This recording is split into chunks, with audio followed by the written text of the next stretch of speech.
remember if you had all woken up in the morning or not.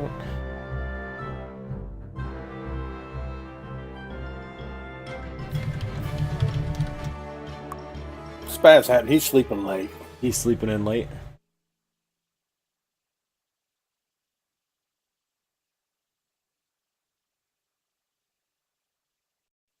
We're at the temple, right?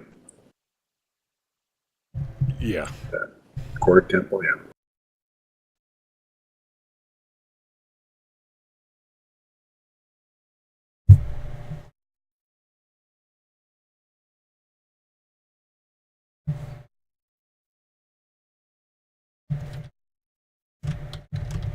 Okay.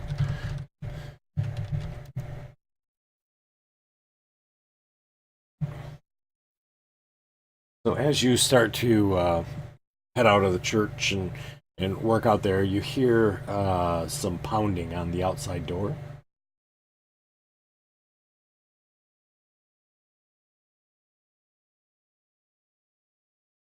Just you.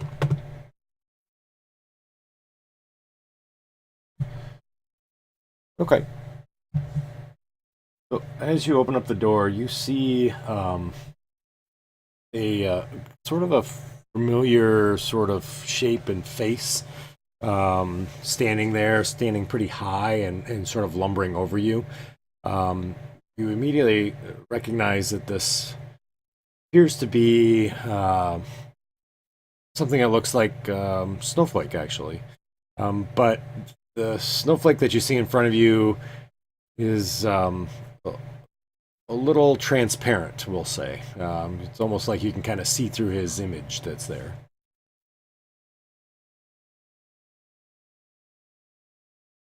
Alrighty.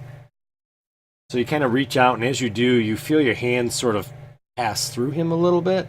Um, so he doesn't feel quite solid. You sort of recognize immediately that this is sort of an apparition or a ghost of some sort.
Alrighty. Why don't you go ahead and roll me a d6 for me?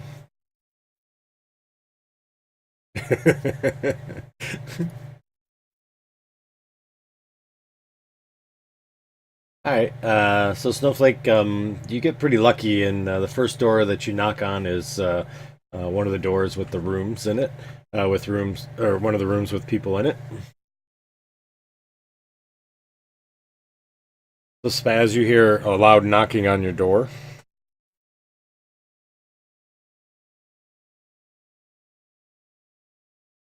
Okay.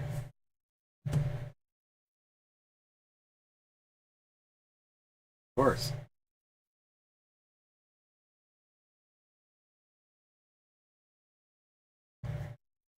Oh my gosh. Alrighty. Who's in your room with you, by the way? Probably good 60 feet.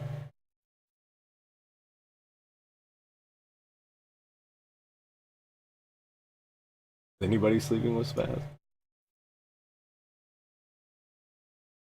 Take that as a no.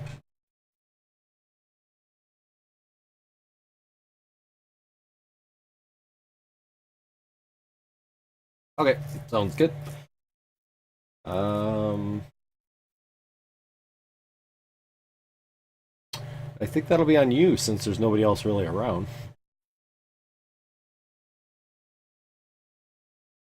Oh, it doesn't. It doesn't say you can see him, does it?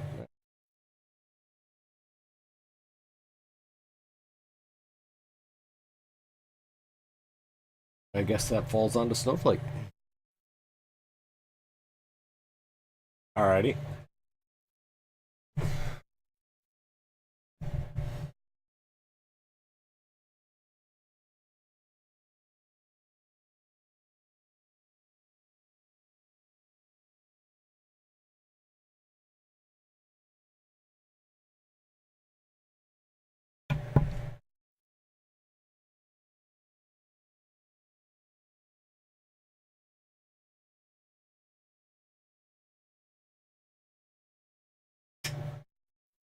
All right.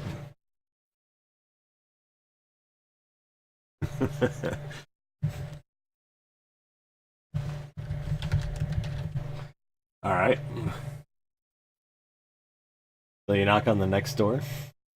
Haleth, this would be the room that you were staying with. I thought there was several of you staying in the same room together, but we'll just leave it this way. So Haleth, you hear knocking on the door. Alrighty. Do you see this apparition that I talked about, and you notice now that he's just kind of floating, not really walking on the ground.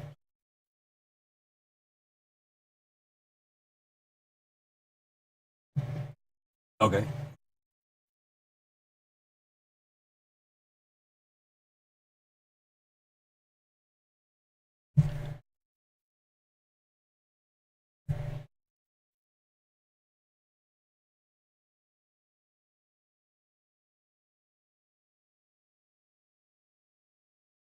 Okay.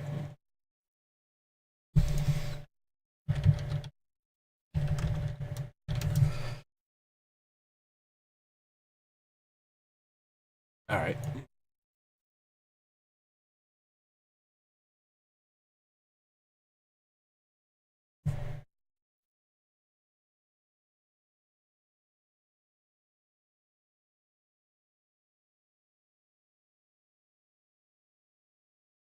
All right.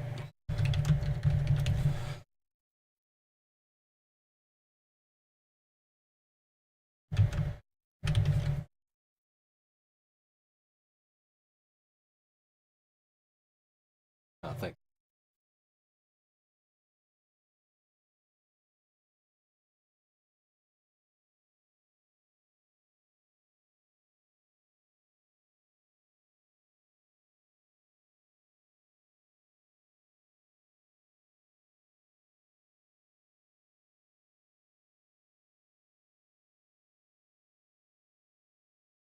Alan, you would definitely hear the.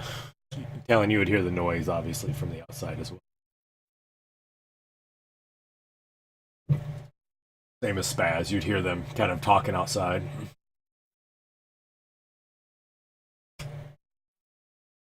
Okay.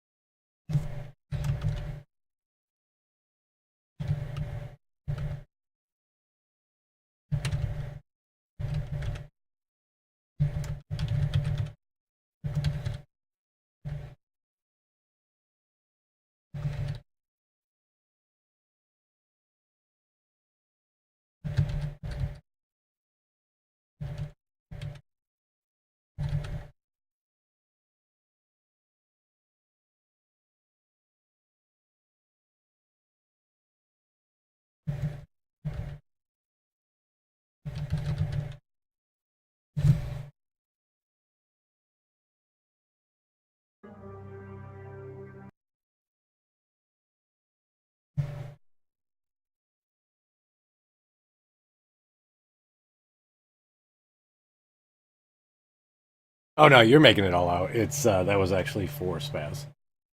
He's got his ear against the door.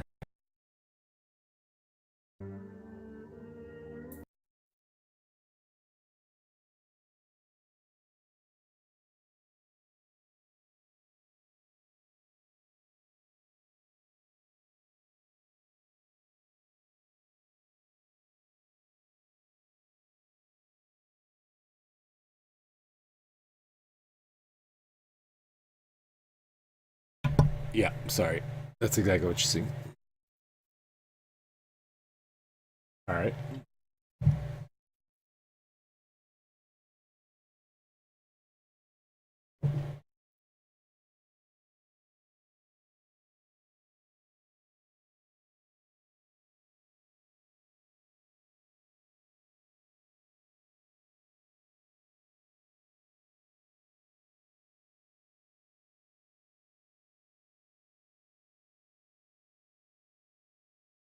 Ooh,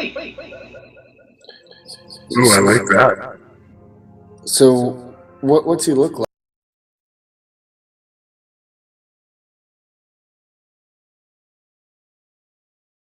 So no, he does. He looks like probably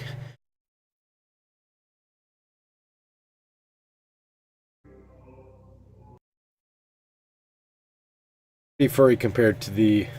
Yeah, go ahead.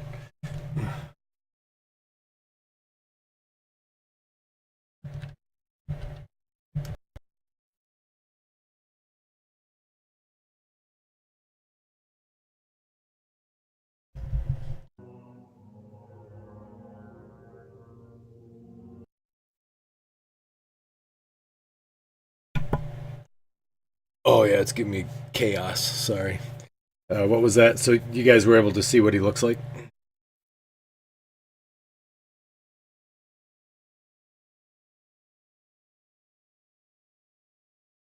No, I think it's similar to kind of what the picture shows there. So it's he's got quite a bit of fur. I mean, looking at him, it looks like he's lost some fur. So, but not to the point where you saw him when he was dead.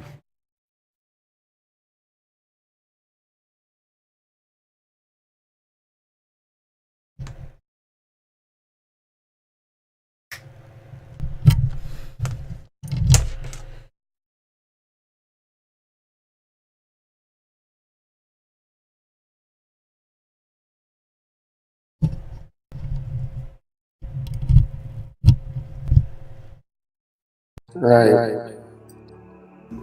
Actually, when Spaz yelled, "It's a ghost," I wanted to come out into the hall and shoot at you.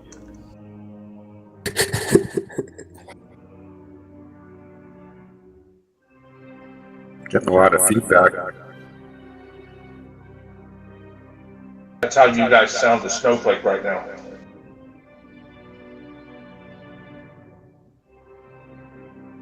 I like the sound of it. Maybe one of the musics. Echo, echo.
Okay.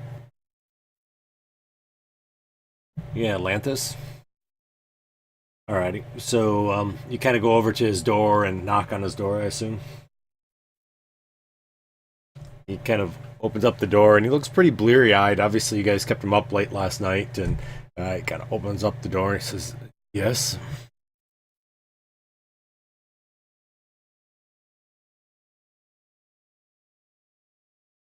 Oh God!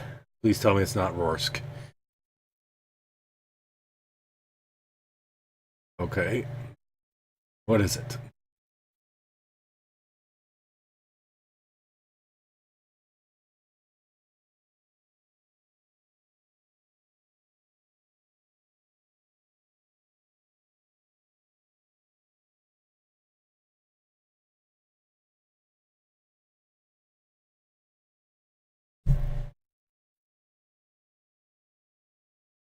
Oh boy. All right. Well, you know I'm not a priest of Heronius, right? I mean, I don't do exorcisms. Um, well, I could try to bless it, I guess.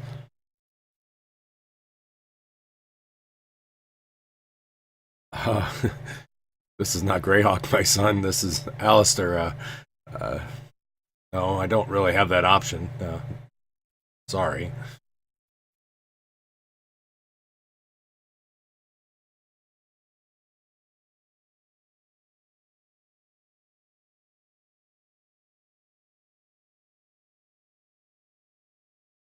Yeah, sure. Yeah, hang on one second. See him go over and he grabs a robe and throws it on and comes walking on. He puts on some glasses and kind of twists them behind his ears, pushes them to make sure that they fit okay. And he's like, "Where is he?"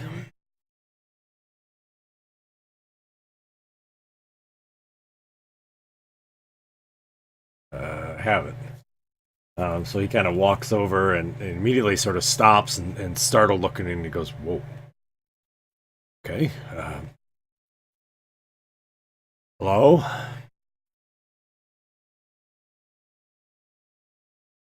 What plane are you from?"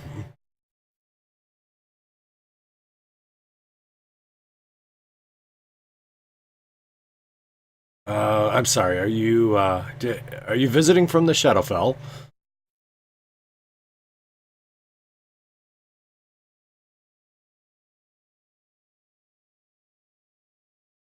And he kind of looks at you and he says, he looks back to Ren. He says, "Oh, this is a tough one, isn't it?"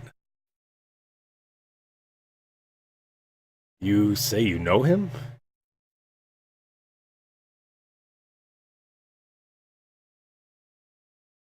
How did he find you here?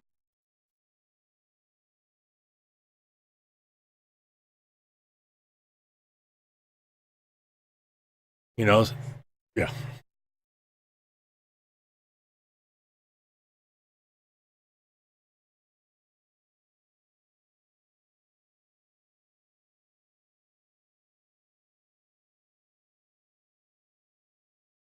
He says, just like the mongrels, I understand. They get lost out in the city and they always make their way back, don't they?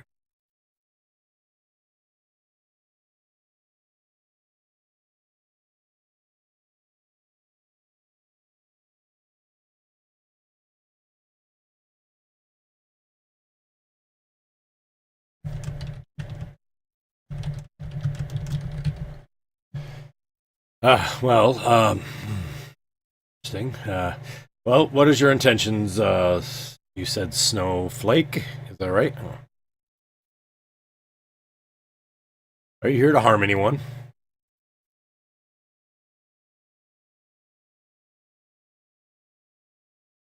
Okay.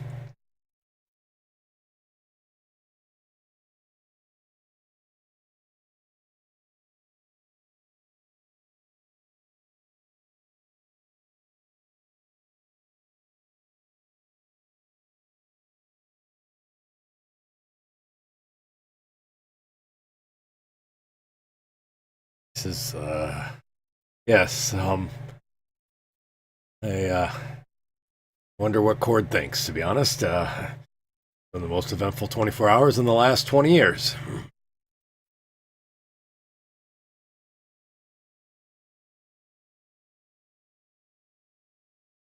I I'm not sure what you'd like me to do. I can grab a couple priests and see if we can banish this thing if you want. Not sure.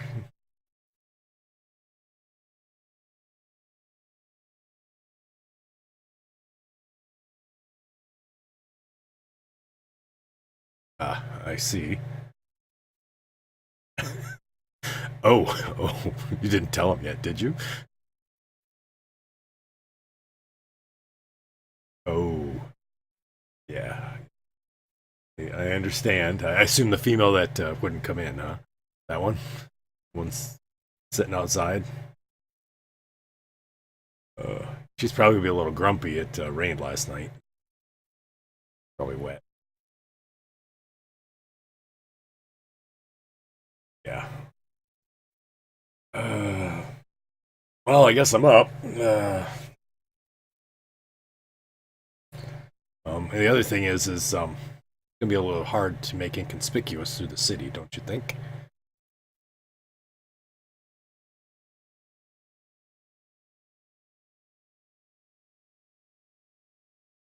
Yeah, that'll be interesting.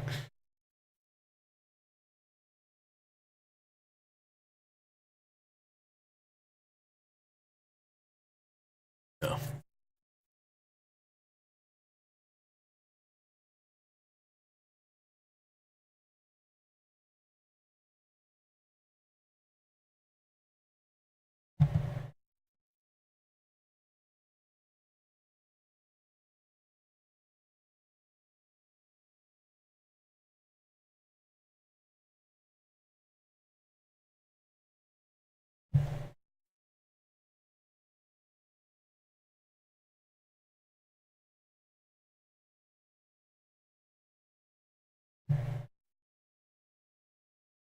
The stuff that he has, you notice, is in sort of the etherealness of ghost-like form. Doesn't really have any sort of substance to it at all as he pulls it out and reads his book.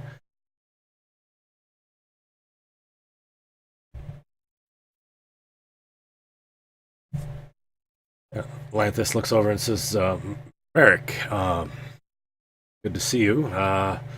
You have a visitor."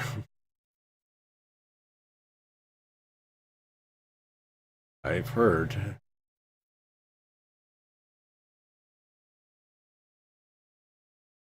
I'm not sure.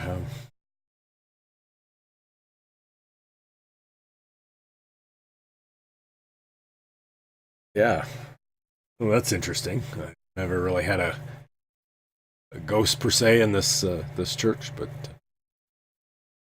interesting nonetheless. I don't get any singles at all. I definitely think that Cord is happy and smiling upstairs. That's for sure.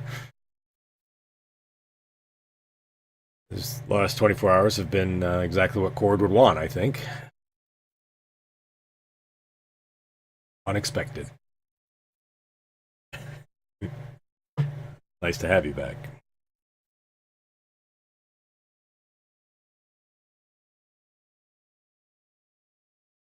Uh, it's in the back room there. I assume that there's some leaven rolls back there, and there's definitely some water and maybe a little wine back there as well. Help yourself. He kind of shows you towards the area where there's a small little kitchen with a table and about 4 chairs there.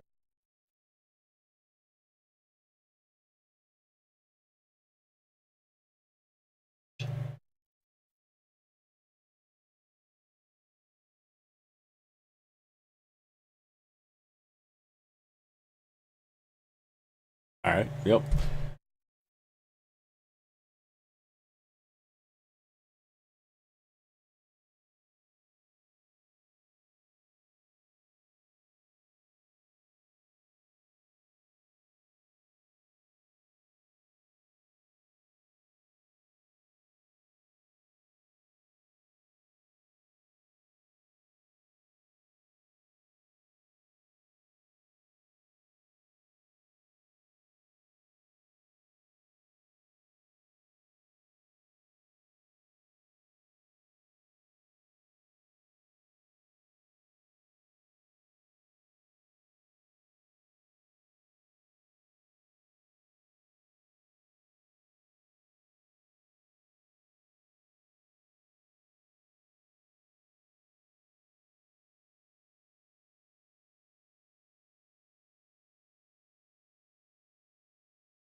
I know, right?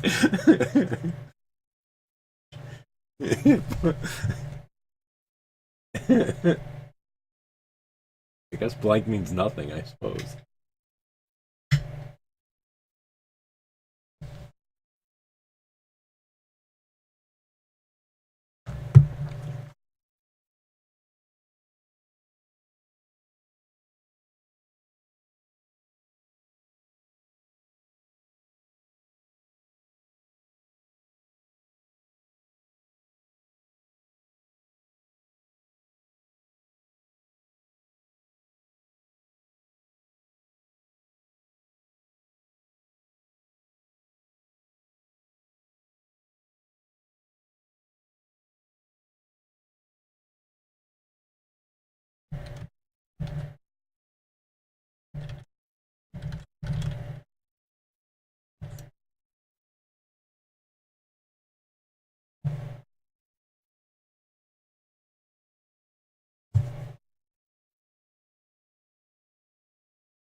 All right.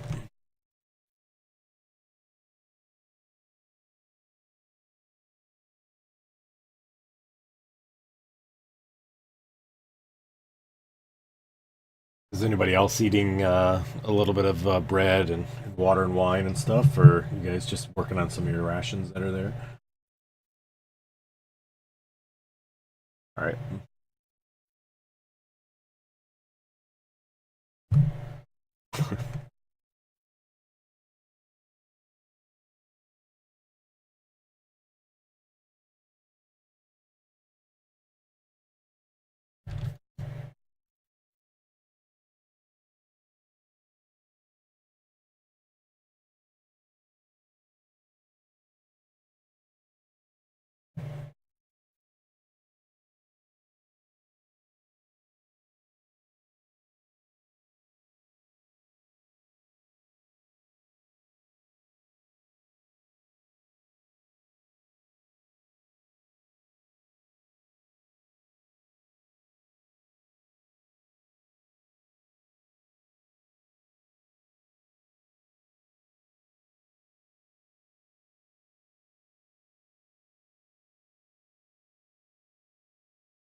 Oh, there you go.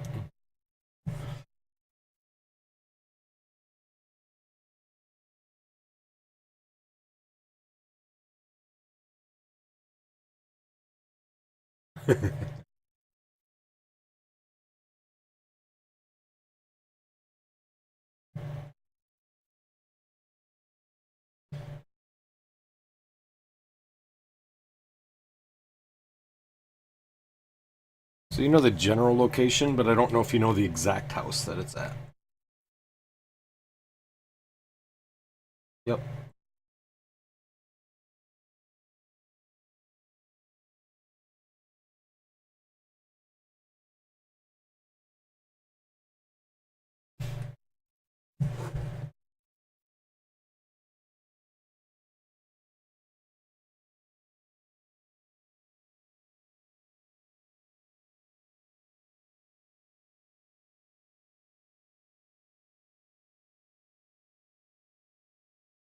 Oh, so as you guys enter out, you notice that it immediately, as you open up the door, it is starting to rain and kind of thundering outside.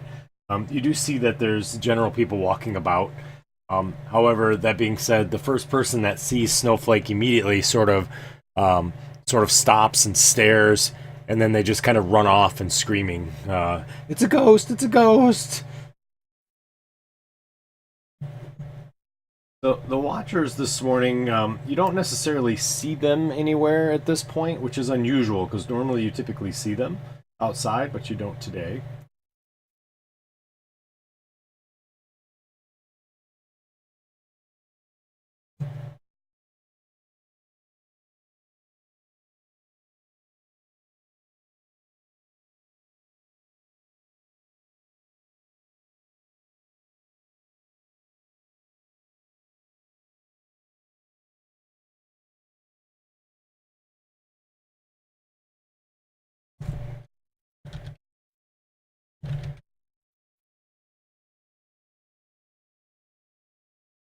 Alright, so Snowflake, you're gonna cast a spell?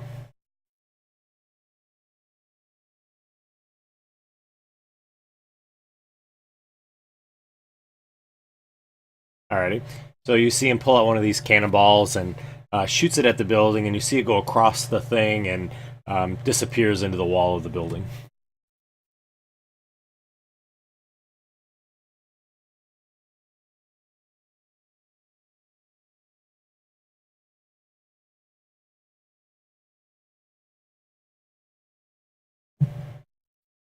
Themis is not outside. So, matter of fact, you didn't see her anywhere around the building while you were doing your morning exercises.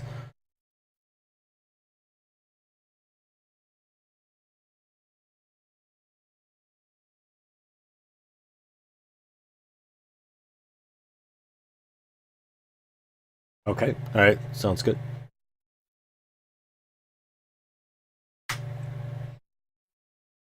God, Lord help us.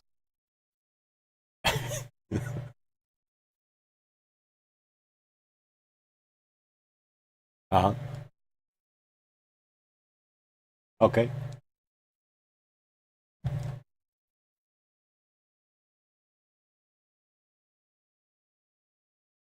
Okay. And I can't remember, can they send you a message back?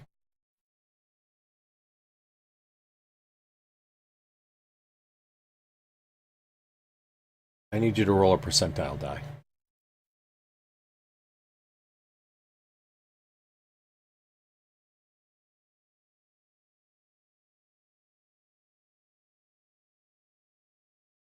Okay.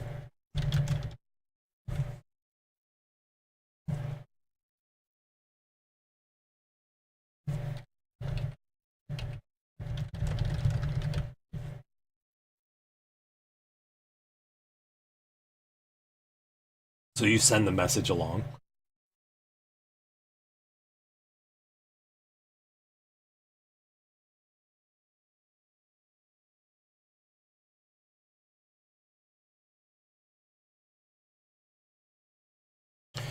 And then there's a period of time where you don't really hear anything back.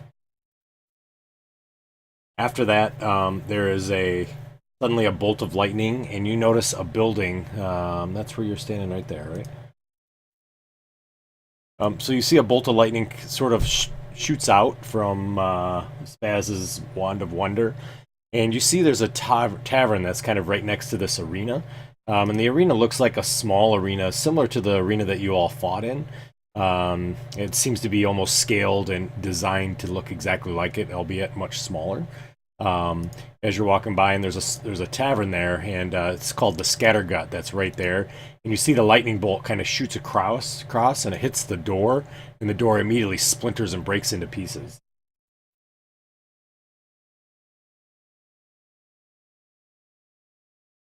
At that point, you see a male hobgoblin sticks his head out of the door, and he says, "Hey, who blew up my door?"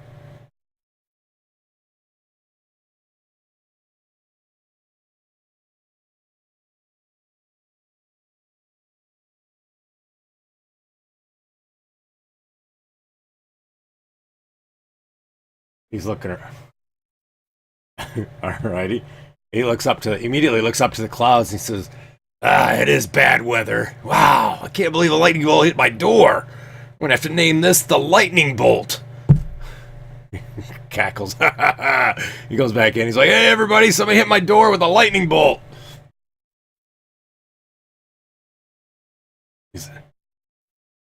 He looks out the door. He says, "Oh, those are terrible names. Lightning bolt," and walks back in.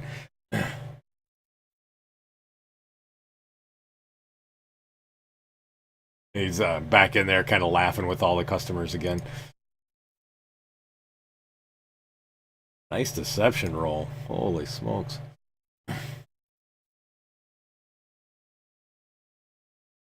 He did roll a 20, yeah. There's already been like 3 20s tonight. Yep, it does. So you guys kind of continue along. You do notice that a lot of the folks, if there's anybody in the street that sees Snowflake, they either 1, cower in fear, 2, run away screaming, or 3, throw rocks at him. Oh yeah, they go right through. I don't know. Do you notice, Snowflake? Okay.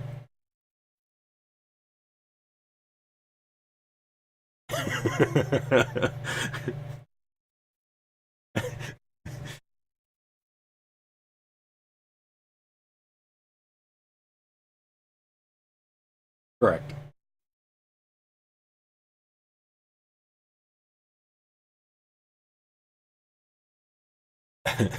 So as you guys continue along the road here with the trees that are off to the south, you see that in the tree area there, it's made to look similar to what a park would look like. The grass is cut, or the weeds are cut down, and there's definitely trees and bushes there.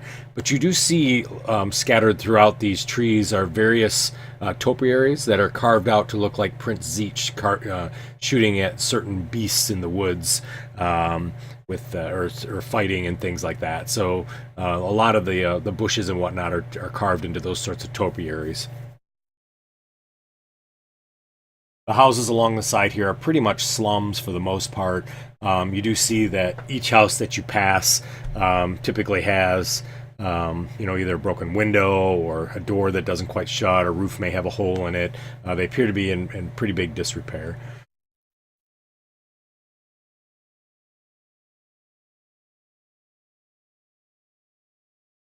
So you really see that the populace, the general population, is mainly human. You do see some gnomes and dwarves, but they're very few and far between. There's an occasional elf. It appears that the hobgoblins are mainly either the guards of the city of some sort, but there are a few that seem to live here. But the ones that do appear to be dressed more in a military garb, per se. So the commoners seem to be sort of the humanoid that you would expect. The hobgoblins are kind of more the guards that are at the top. However, they intermingle well. I mean, it doesn't seem like there's any ill will towards either side. And along this back road here, now that you're away from the main road, there are some banners that are hanging. There's some things that look like sort of to the celebration of this celebration of the city, but it's not as pompous and obviously as I don't know, glorious as you would say on the street or where the normal visitors would walk through. They're pretty much all residential. As you're kind of walking around the street and down the road here, you do see the watchtower that's off to the south. However, even the watchtower itself is sort of kind of in disrepair, and you notice that there's nobody really manning the watchtower itself, and the roof is also kind of half collapsed in and whatnot there. So. As you kind of round this corner here, the building that's immediately kind of to the northwest of you appears to be almost like a large, long house or hovel, if you want to say that. And it looks like every other sort of rotting home that's on this side here. However, you do see that there's a sign over the door, and it says Sinner's Sanctum. And there's just the words that are written there.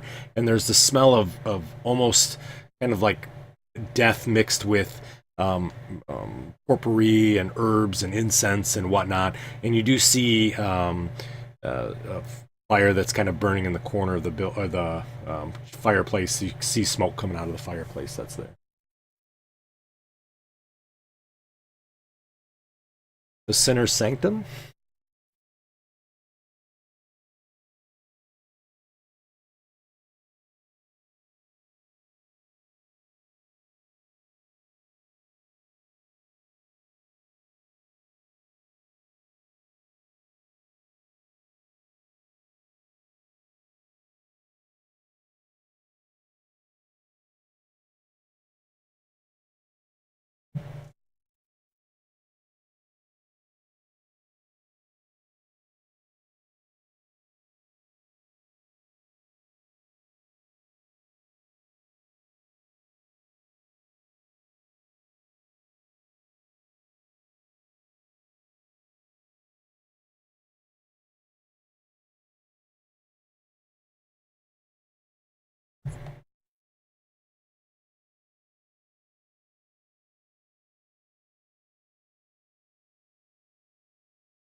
It goes kind of right through it. It has some substance. I mean, it's not like you can feel like something feels weird as you put your finger, but it goes right through. All right.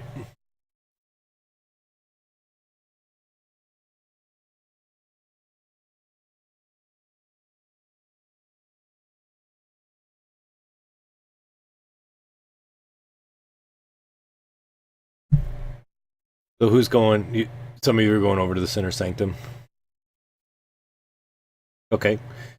So Marek, as you walk over to the door, you see that the door is closed, but the windows are sort of partially open. The shutters are open as well. And as you walk by, you see that inside this room, it's probably about 40 feet long.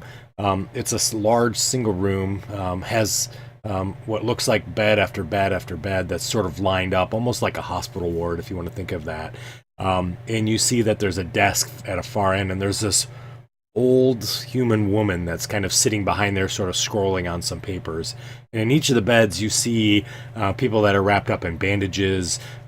You can see that some of them look very old and very young. And this kind of brings back memories of the field sort of tents that were there for the people that got wounded in battle. And looking, you can see most of these people appear to be close to death, if not death themselves. As you're walking by, and you can kind of have that smell of sort of death that's kind of coming through the windows.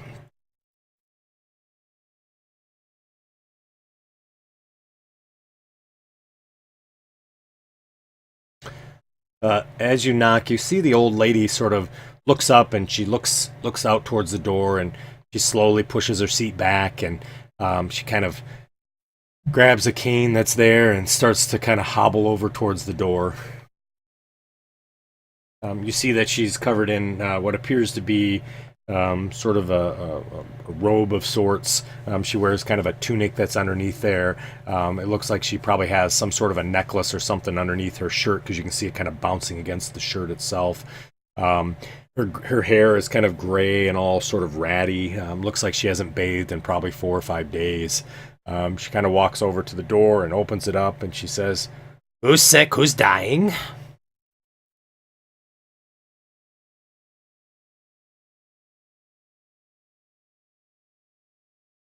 Other maggot. She says, "1 second," and she kind of walks back towards the desk really slow. She kind of grabs a piece of paper, and you see she kind of flips through a bunch, and then she grabs one and she walks it back. She looks down the list and she says, "Mother maggot, mother maggot." No Mother Maggot here. I'm sorry. She may have been here before. I don't keep track of the ones that died. Are you here to take her away if she was here? I'm sorry, the body is gone. Talk to the Ouijas. They probably take the body and buried it.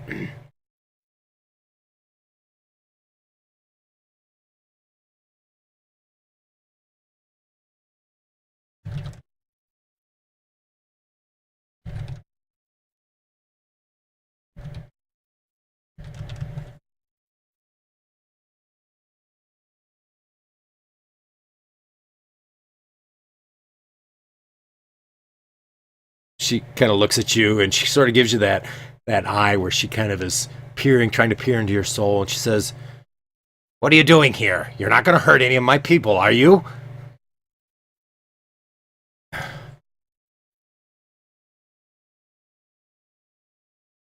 No. St. Cuthbert's not allowed in here. Out, out, out. No. This is not St. Cuthbert. St. Cuthbert has nothing to do with this. You guys have been banished from this city. Back up, back up. They're not dying, I'm helping them.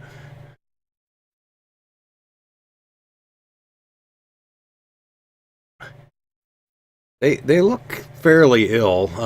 There's various sort of people that are suffering from what may be cackle fever. You do see some people that probably have some sort of a leprosy. Their skin is kind of peeling off. Nobody's actually dead that you see, but they're all pretty close.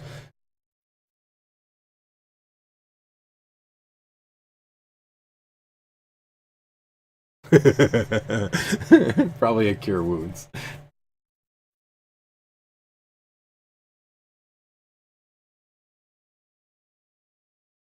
It's about 40 feet long.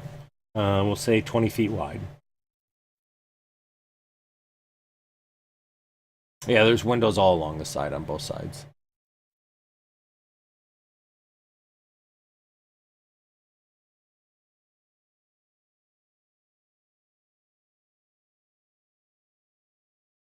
Okay.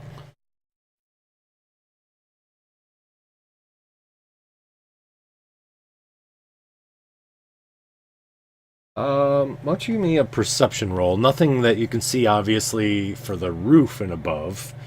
The roof is sort of pitched. You can see inside there's no sign of a ceiling at all. It goes right up to where the roof is at.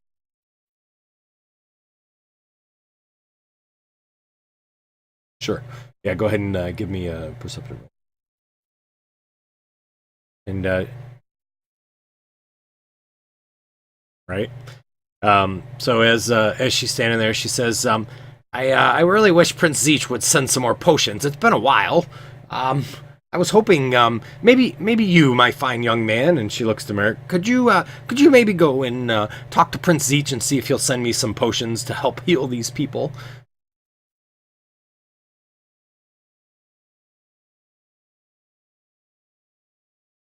Thank you. I appreciate it. You take a quick scan of the room, and it appears that there's no sort of underfloor or anything that you can see there.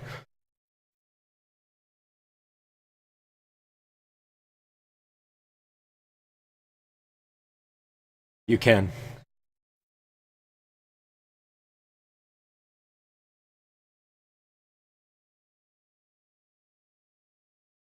Okay.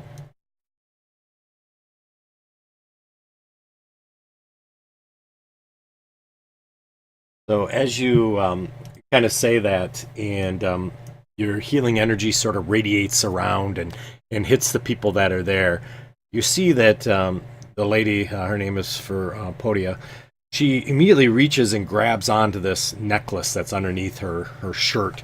She grabs to it and she says, "Murder! Murder!" And she kind of screams and starts running down the street. "Murder!"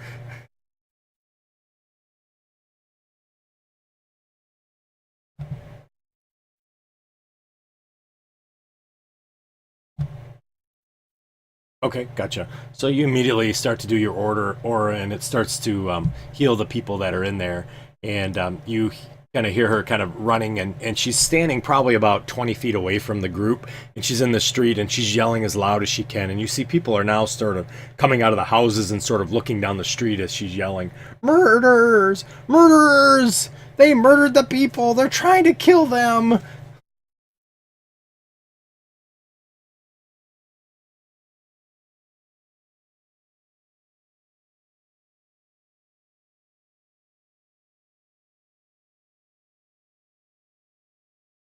I don't know if anybody went in.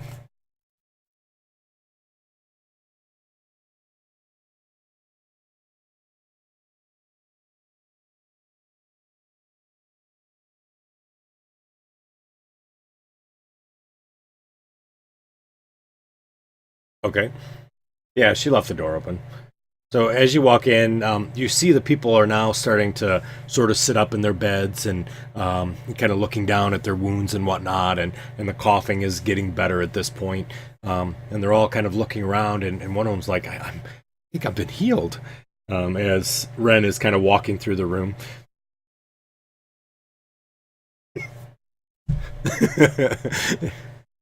Okay.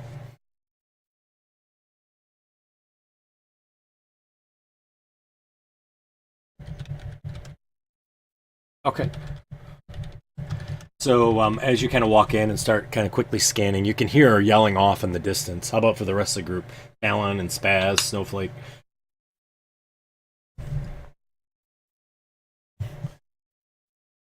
Okay, all right, sounds good.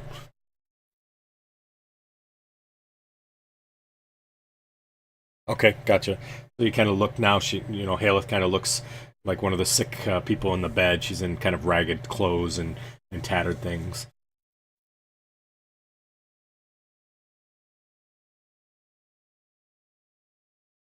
Okay, sounds good. Alrighty, sounds good. So Talon, as you're kind of hanging out there, immediately four blessed angels appear pretty much right next to you, but they don't seem to really pay attention to you. As you see them sort of teleport into the area, and immediately they start walking towards the inner sanctum there, the sinner sanctum, and then you see. And Spaz, as you turn around, you kind of see that there's four blessed angels walking, and then you see two others down the other side of the road that are now walking towards the center. One of them stops, and you hear her talking to Furtopia, and she's like, the murderer's in there! They're killing all the sick people!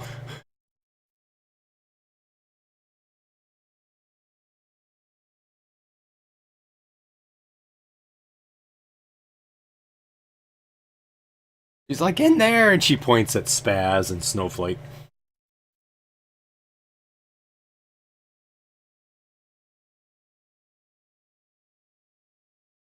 You immediately see that they sort of pull out these long swords. As they do, they have what appears to be this sort of red ichor that's kind of dripping off of them.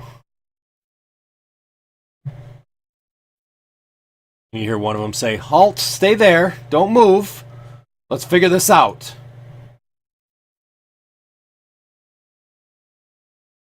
Yeah.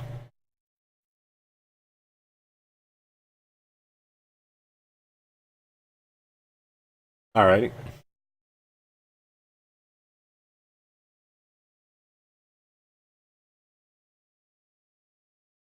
Alright. So you're about 30 seconds or so into your spell at this point, or into your aura.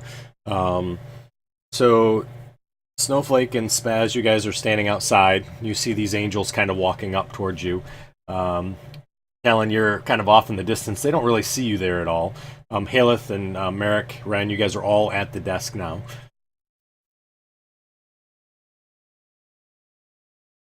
Yep. So if you notice now that if you had pushed the desk a little bit, you could get to a hidden door that's under there, and it's covered in sort of dust and dirt of the floor. It's not easily recognizable, but obviously Haleth's skills had noticed it.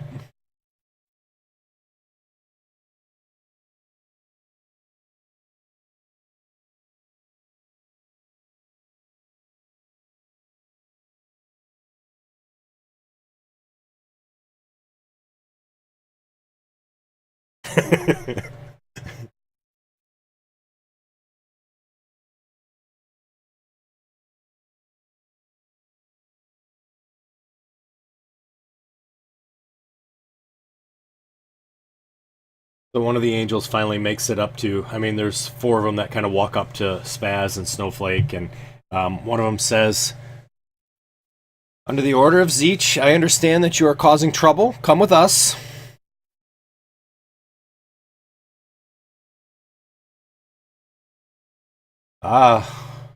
But Lady Furtopia told us that you were causing murder, that you're hurting the dead in there, or the almost dead in there. In the sinner's sanctum, and they kind of point to the door that's open.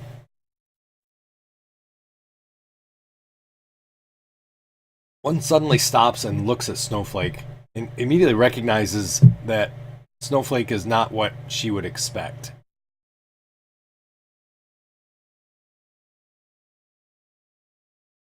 I don't think she really noticed in the beginning.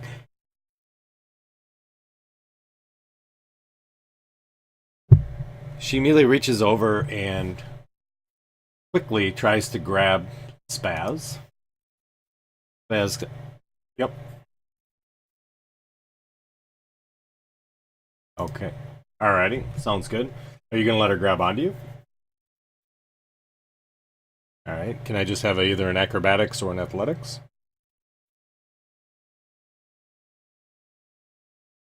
So she grabs onto your wrist as you just before you're ready to cast that spell. You're grappled, you're not restrained. You can still cast it. Alrighty. How many people? There's 6 of them, and then there's Furtopia down the way, and then there's the sick people in the building. There's 12 of them.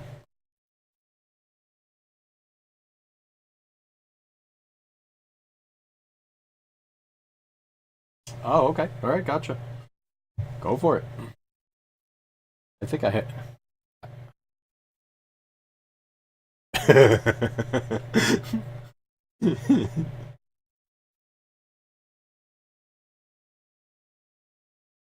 Alrighty, let me... Lightning bolt. I have Furtopia on there as well. Or Furtopia. Oh, she was on there. There you go. Alrighty, so you guys immediately see them kind of grab on to Spaz's arm. One of them does.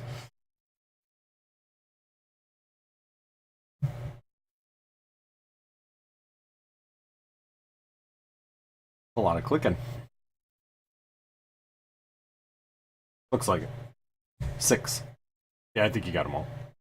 You got Halo too, but that's okay. Sorry, we'll ignore her roll. Just go ahead. Alright.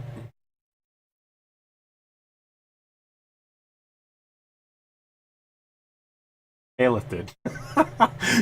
She's the only one who passed. No, it's okay. So they all fail. Immediately, the blessed angel lets go of your wrist. Oh, I need a D4 too. And the angel lets go of your wrist, and immediately you hear one of the angels say, "Come on, we got to go that way." And you see them all run off, and you see Furtopia kind of walks back in and goes back into the sinner's sanctum, and she starts looks around. She says, "Oh my gosh, you're all healed! My potions have worked!"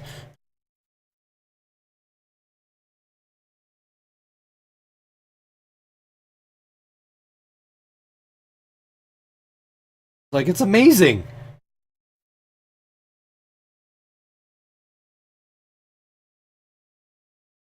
He ignores you.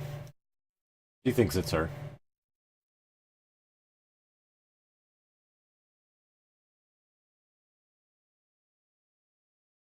So she kind of goes, yeah, no problem. She goes around and she's kind of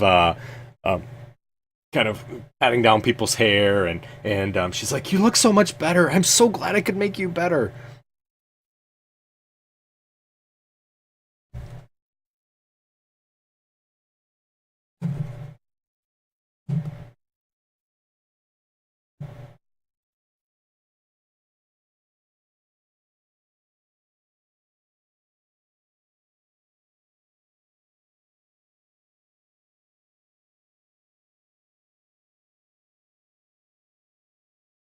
Sure.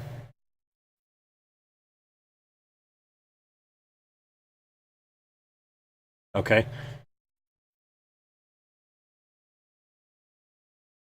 As I so you kind of push the desk out of the way, and she looks to you and she says, "What are you doing?" And as Snowflake walks in, most of the people run out of the building.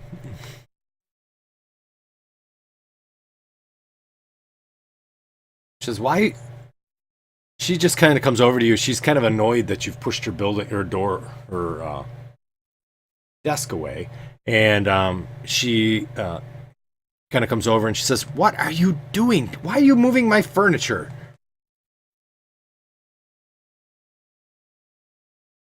Says, "There's no basement. What are you mad?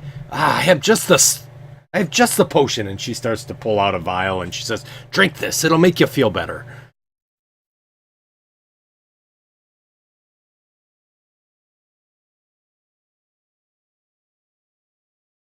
Alrighty. So she says, "That's not how you drink potions." She says, "Let me see if I have another one." And she kind of rumbles around the room.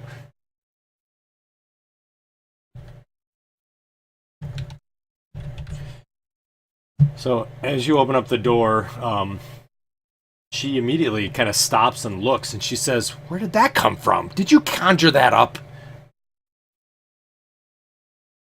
She kind of looks down the hole, and as she bends over and peers down, she kind of gets down on her hands and knees and looks. You see that her necklace now falls out. As it does, you see it's a long rod, about 5 inches long, dangling from her necklace, kind of wrapped around to kind of the top. You also notice that there's an intricate detail on both ends that looks like a puzzle piece that would lock into something else.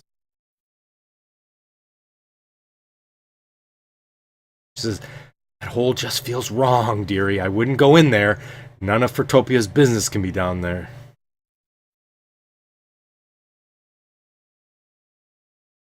She immediately grasps onto it with her hand and clutches it to her chest.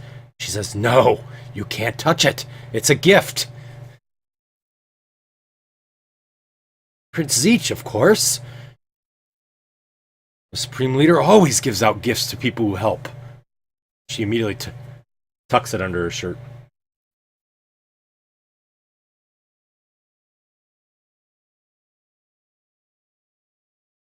She looks at it, and then she looks back to you, and she says, It might. I see. You're going to give it back, though, right?"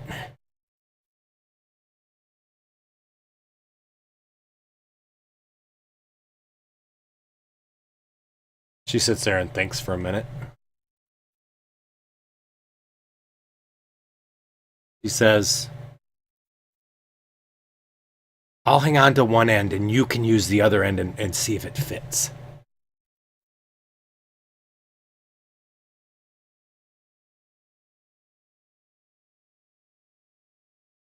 Okay.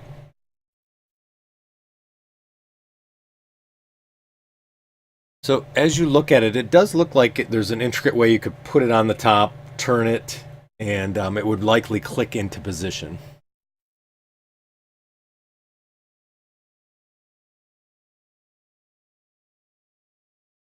Okay. Yes. I gotcha. But yes, it does look like it is the one of the parts of the rod of 7 parts.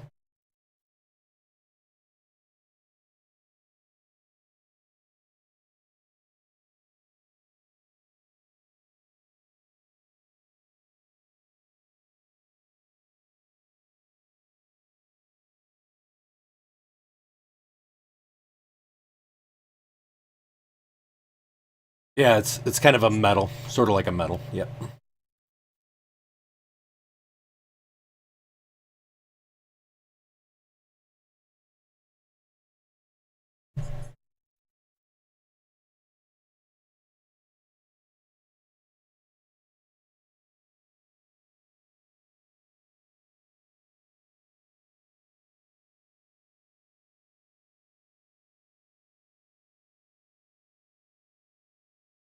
She takes the rod back and tucks it underneath her shirt, And she says, well, I'm glad to see that Prince Zeech also thinks that you are worthy enough to have such a great necklace like mine.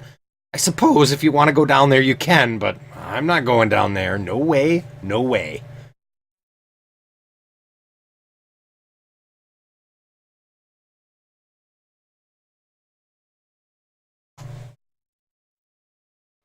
It leads down 100 feet. Kind of into what looks like a dome chamber underneath. There's a metal ladder that goes down.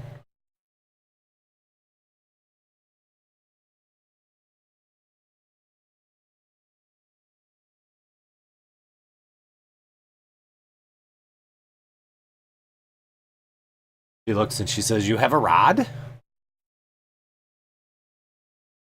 She says, please show me your necklaces too.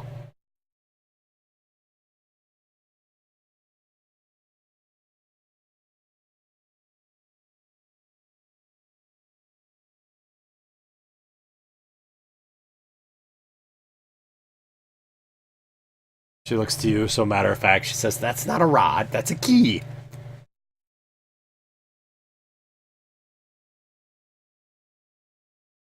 She looks to Marek and she says, your friends seem mad at you. Why?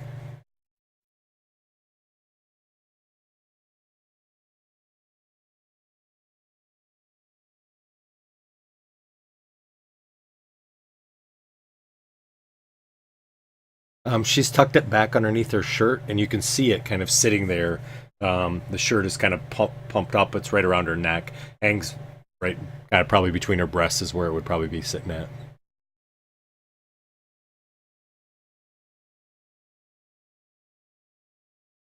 All right.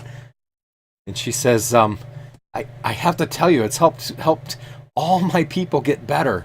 Well, at least today it has.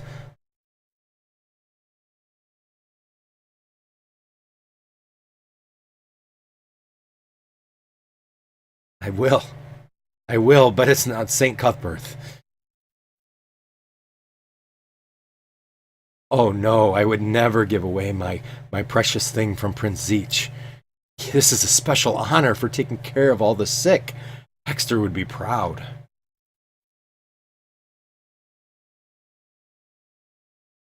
She has action figures? No. No. You'll never get the rod. Prince Zeech himself would have to come to take it away.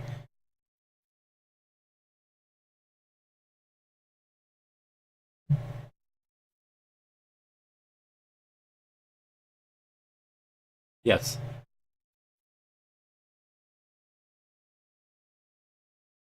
Okay. Sounds good.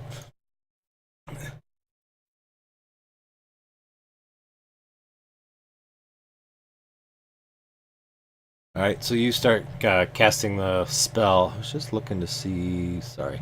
Dun, dun.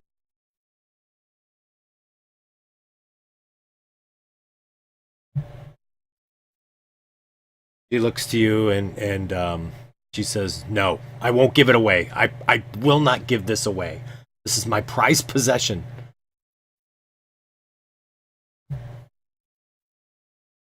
No, won't do it.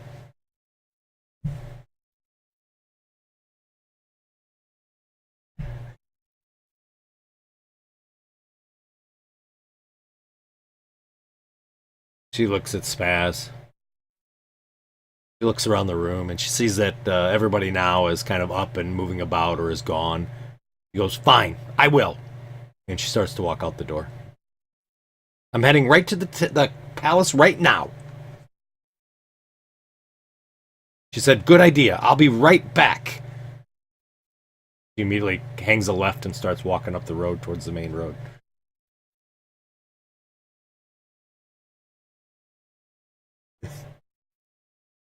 Okay.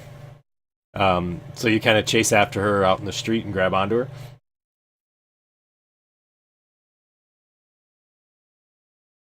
Oh, gotcha. So as you grab her, she starts screaming, "No, no, don't touch me! You're gonna hurt me! Help, help!"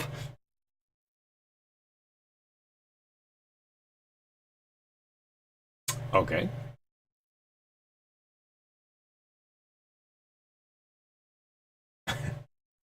Alrighty, sounds good.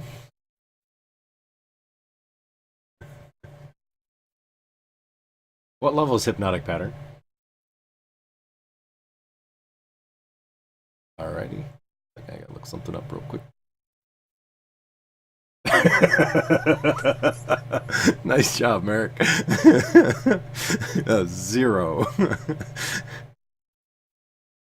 Did anybody? Everybody? Oh wow, all 3 of them failed. But I have to make sure that she fails. Look up and up.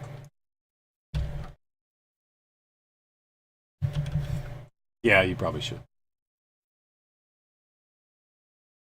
Let's see. So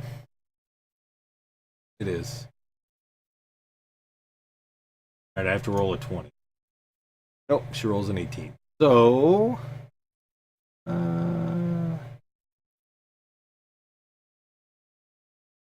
okay. So she suddenly stops in her spot, as well as Marek. However, you see Snowflake does not.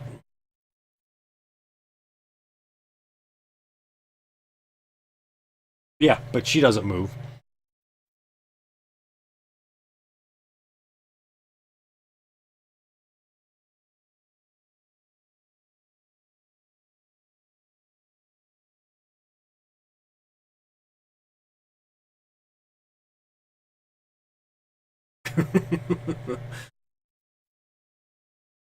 Okay.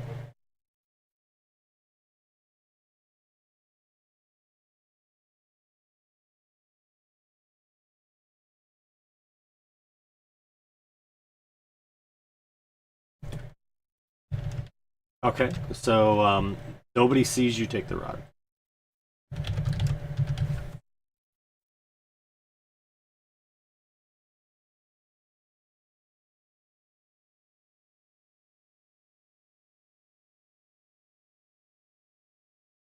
It's 5. This one's 5-inch piece.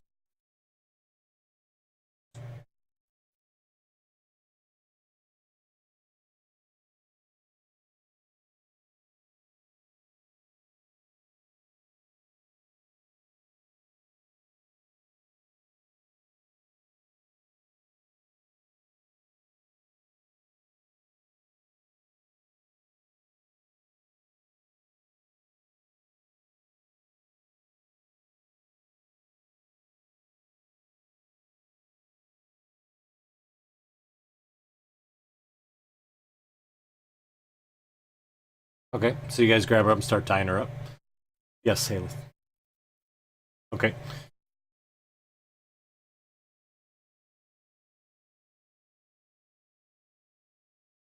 I think you, as soon as you start jostling her, I think she'd wake up, right?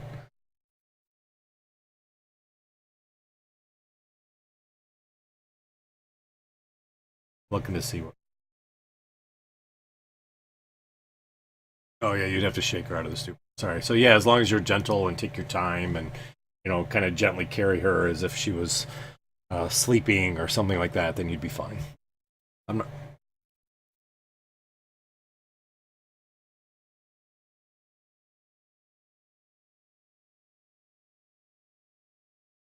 All right.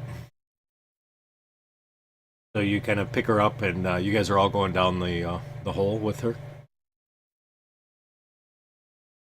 Okay. All right. Okie dokie. All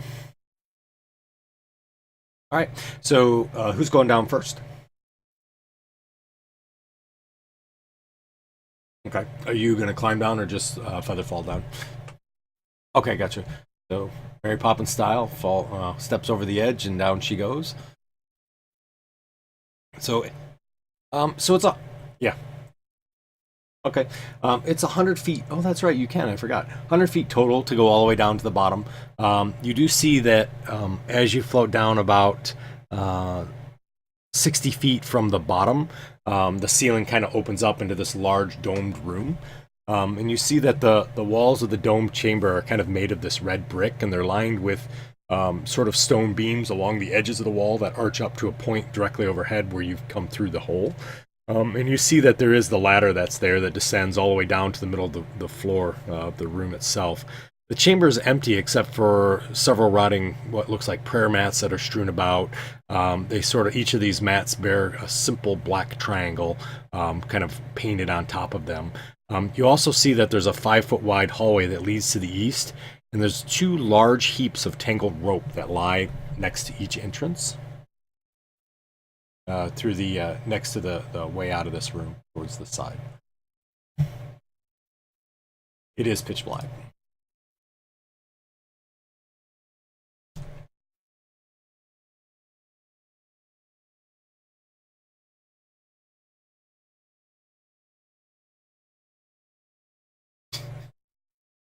Of course.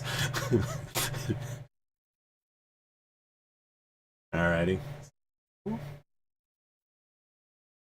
So Haleth and Marek, obviously, you come down to the floor and land on the floor there.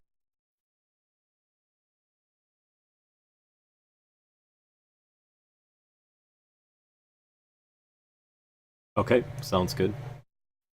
And then I take it that Spaz, you were next since they were showing you up.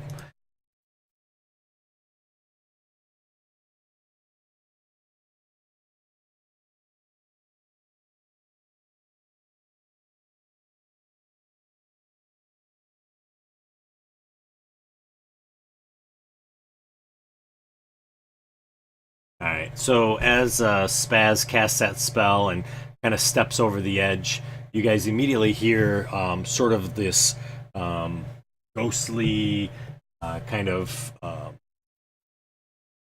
pipe organ sort of music as he slowly descends down through the hole.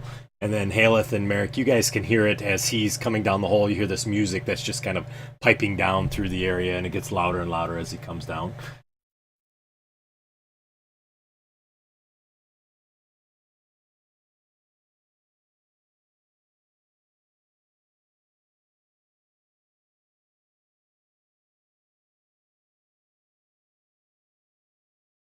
So as Spaz, as you reach the sort of the top of the opening of that stairway there, kind of floating down, you immediately see that the pile of ropes next to kind of on the floor, and they're pretty close to you, Haleth, on where you're at there in the map.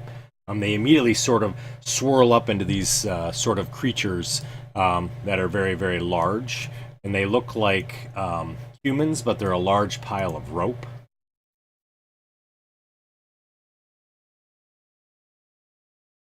They immediately animate.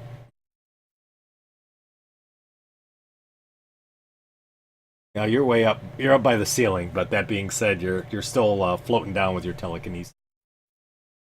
And then who is following down the tunnel on the ladder after that? All right. Okay. I think Talon would be last. Yeah. Yeah, I think Talon said he wanted to be last. Okay, gotcha. So it'd be Snowflake, Ren, and then Talon. If you guys want to roll for initiative, you can.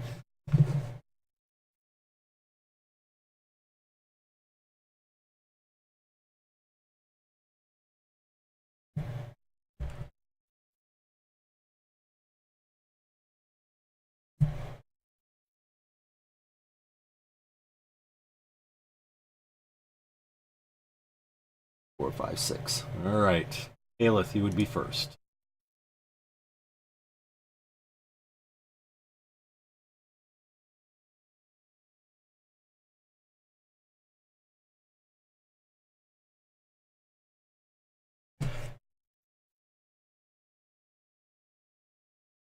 Yeah, so what it did was, is you saw you came down, Marek came down, and then as Spaz was coming down, it sort of just sort of came into this position where it sort of animated to form its shape. Essentially, it didn't lurch for you or anything like that. It just kind of formed up this shape. It is facing towards you, however, both of them are, but you do see they're there, and they stand about 15. Well, you know, they're large, so they're about 10 feet tall.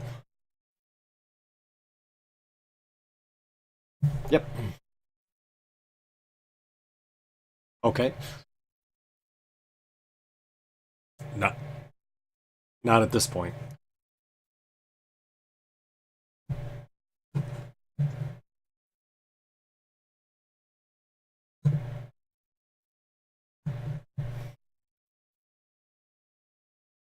Okay, sounds good.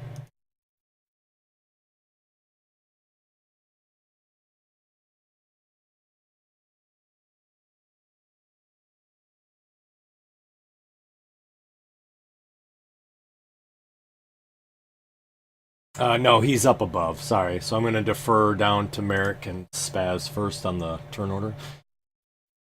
So Marek, yeah, he's above the ladder, about 40 feet, 30 feet, we'll say, coming down. So he's 30 feet off the floor, floating down.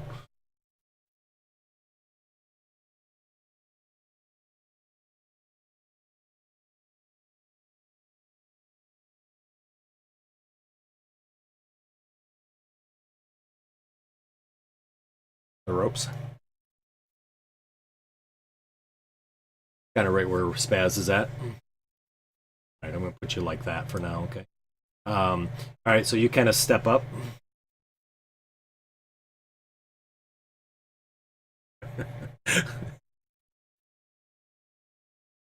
Nice.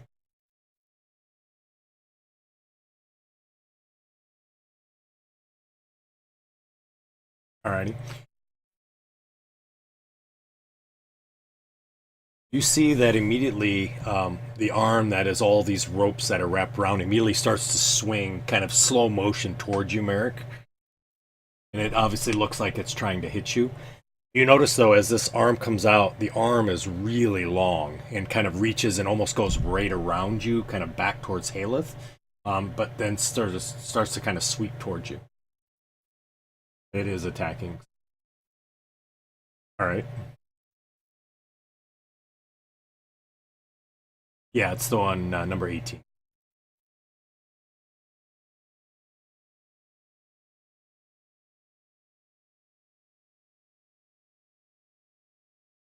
So you both kind of hit it. You hit it with the sword, and Haleth hits it with a crossbow bolt.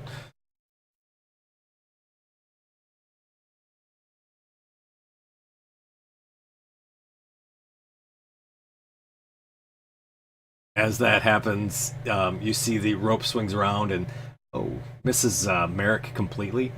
And then the right arm swings out, and as it does, Haleth, you see its reach actually is the entire room as the ropes sort of unravel to make the arm longer and longer.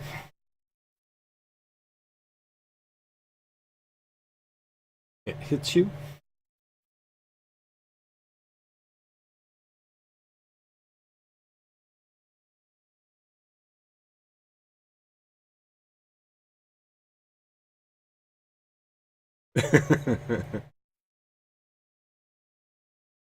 Okay, all right, sounds good. It's been so long since you've been hit. Does that reduce damage? Half damage thing. We hardly ever have it happen. So, and then I need a strength saving throw as the ropes wrap around you.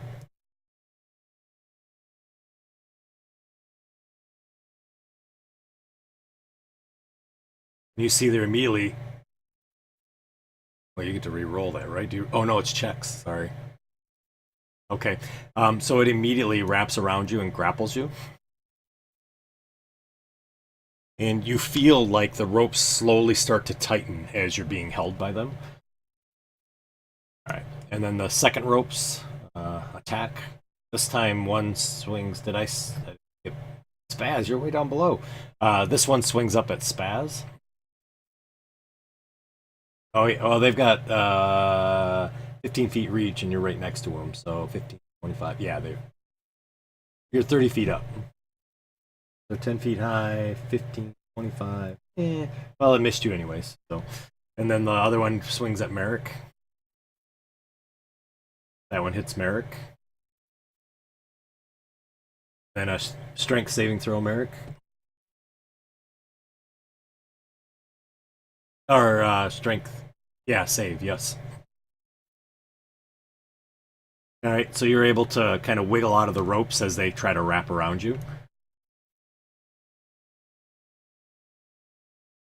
And it moves. All right, Spaz, 30 feet up.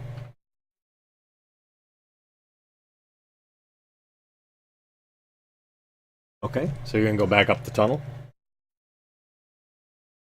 All right. Okay.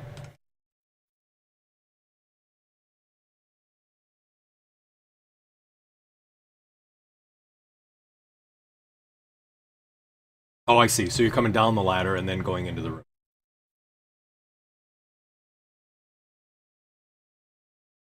Because remember, you were 30 feet up. Yep, and you're floating down through the hole of the ladder. So you could either go.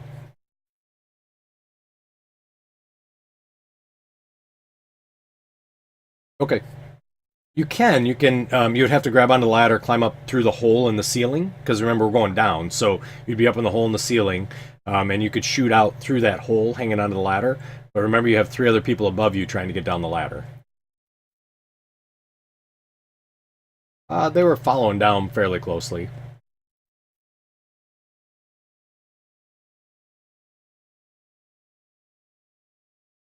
So you're gonna go down. Okay, gotcha. All right.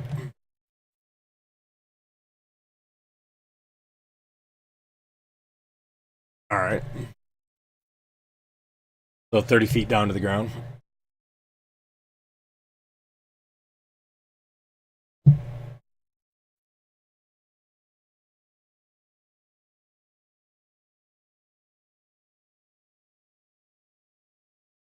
Okay.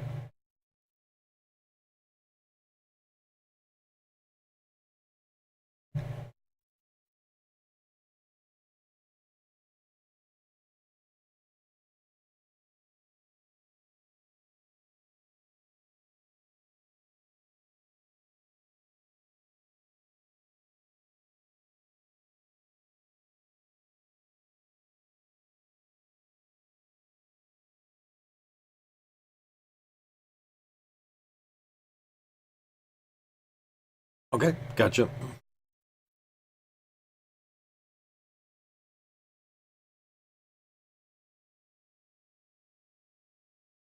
Yep. Yep. So Haleth is there. Oh. Oh, okay, gotcha. Nope, doesn't move you then.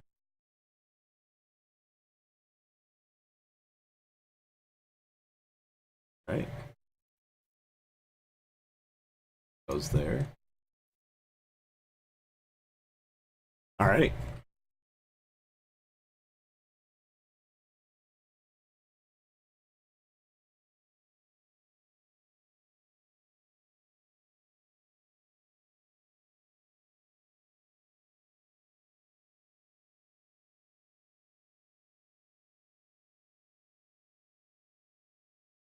Okay.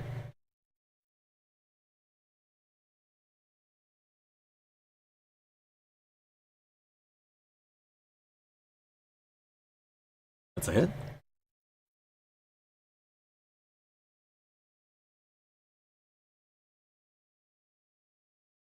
Oh. Alrighty. So for the rest of the group, um, that's coming down the stairwell. You guys would be able to use your move and action to get into the room, and then you can move wherever you would like, as long as Marek will let you move by. If you want to stay up on the ladder, you can. You just stop whoever's behind you.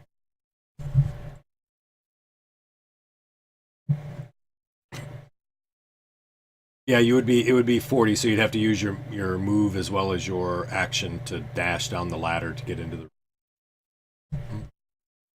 Because you guys would have been right behind Spaz, I assume.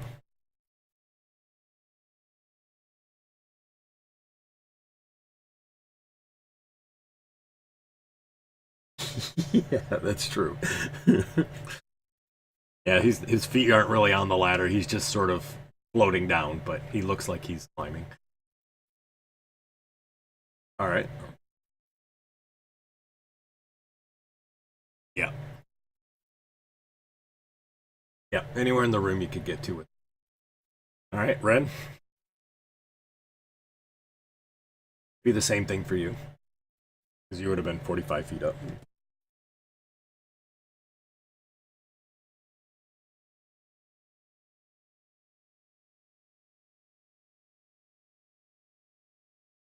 All right. Jalen. So, Talon, you would be 15 feet from the opening of the hole, and then you could dash down to get to the floor.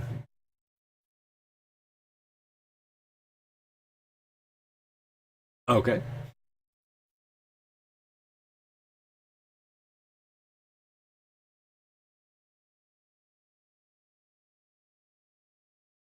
Okay, sounds good.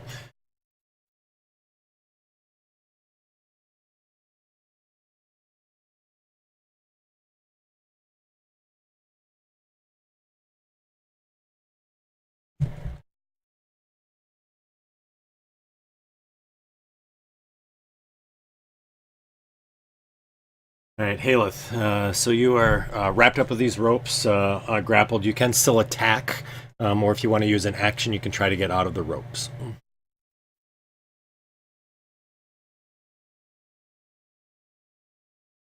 It is. I believe it's athletics. Let me check.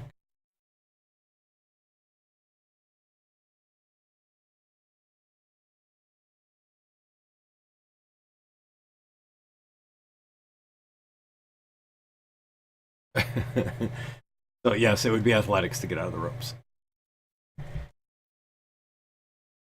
Oh yeah, thank you. Sorry, I forgot that.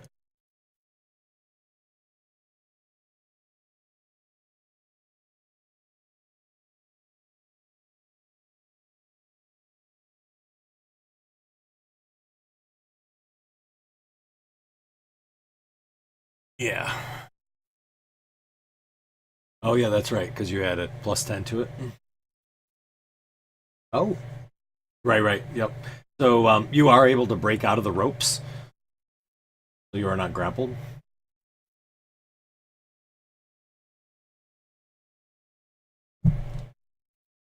He is. Yep. Everybody's on the ground. Everybody's in the room. All right. Sounds good.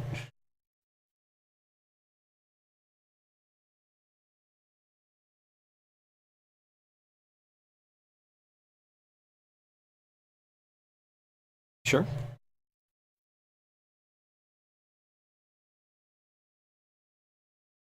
Correct. Yeah, you also like fire came, like the ropes kind of burnt, like.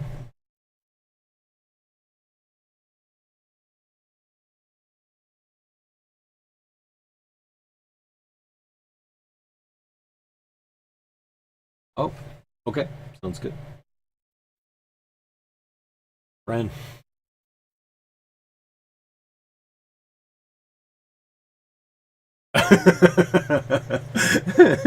uh,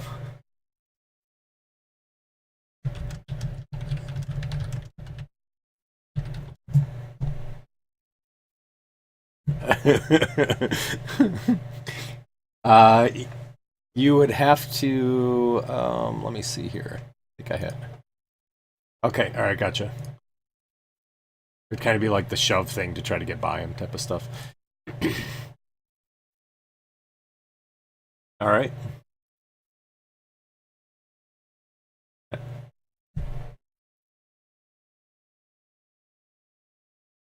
That's a hit.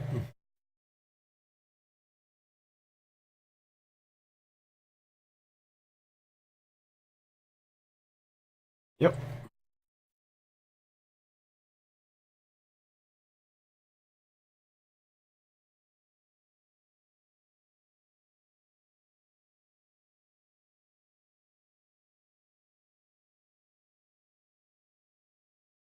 Alan. Okay. Uh-huh.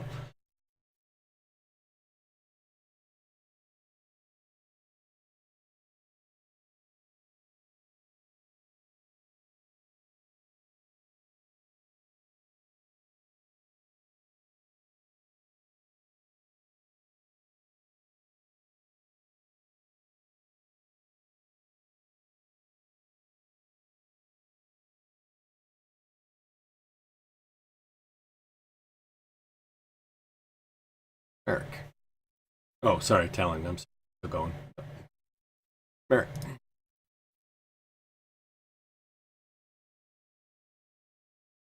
Okay.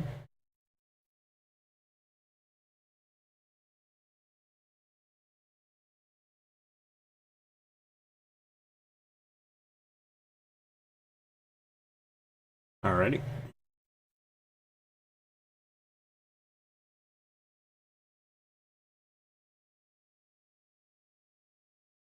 Fails.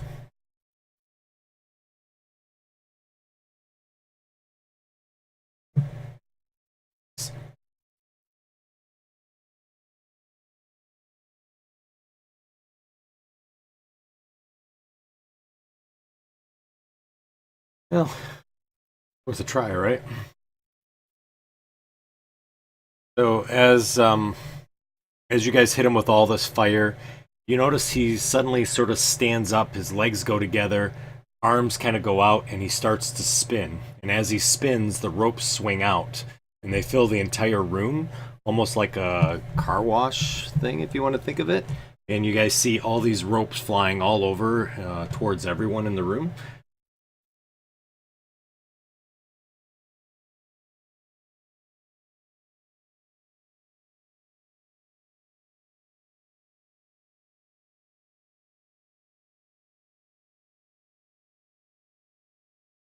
Everybody within 15.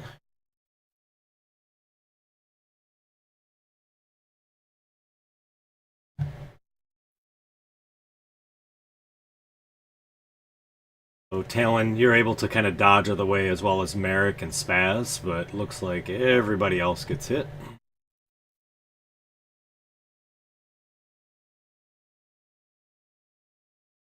Correct. Yes. Puff gets whacked by a bunch of ropes. You also see Furtopia now has been killed. Snowflake.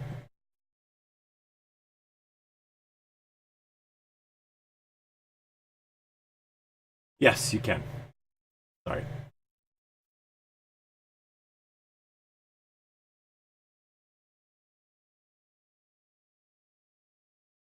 I didn't. It may. Do you have uncanny dodge on your thing?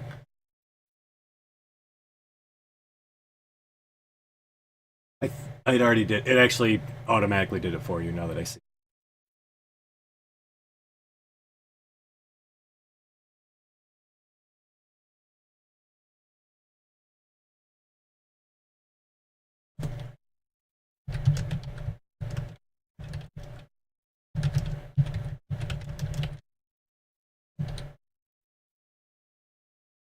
Oh, did you? Okay, cool. Yeah, if you don't mind taking it off, then that'd be great.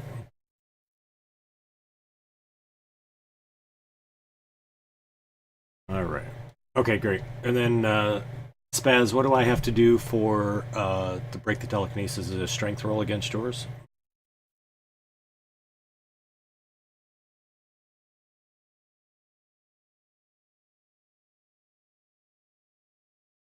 All right.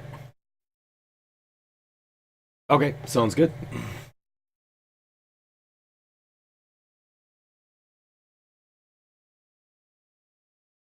Yep, no problem. So he is unable to move. Spaz. Okay. Uh huh. Okay. Alrighty.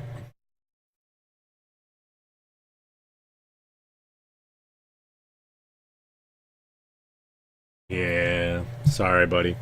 Yeah. I know it's rough.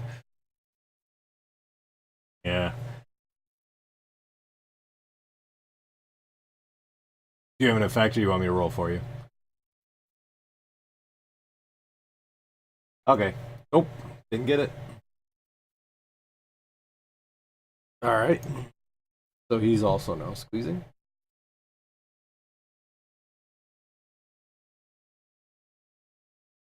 All right.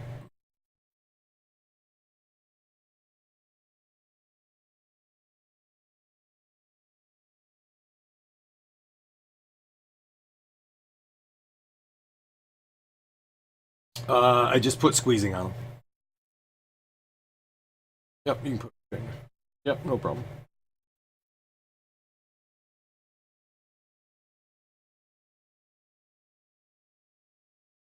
Okay.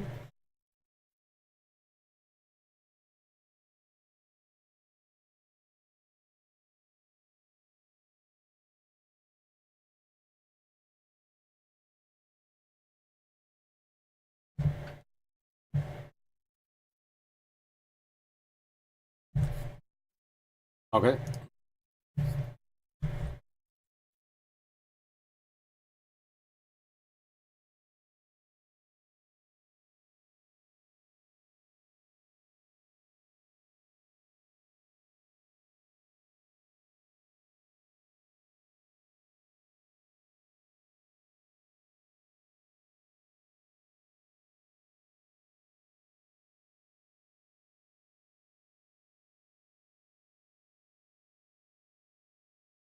Did, yep. Yeah, you had yourself targeted.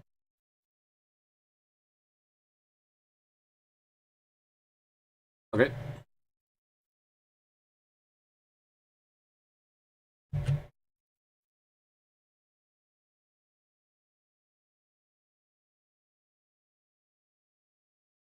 All right.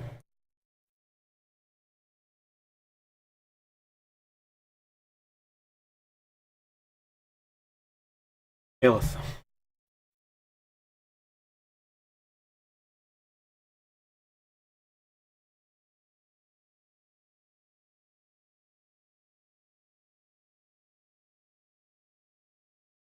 Okay.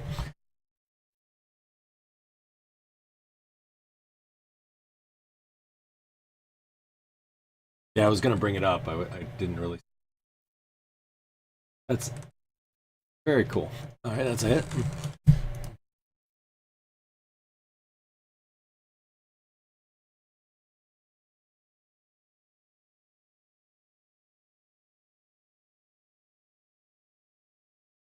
Gotcha. Yep. So it should apply when it's on its turn. Yep.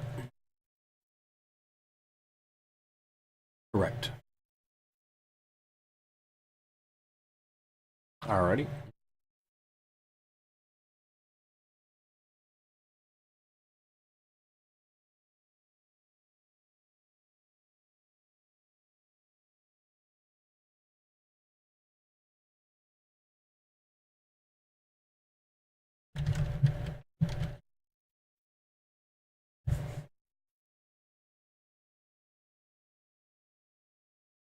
Oh, nice crit.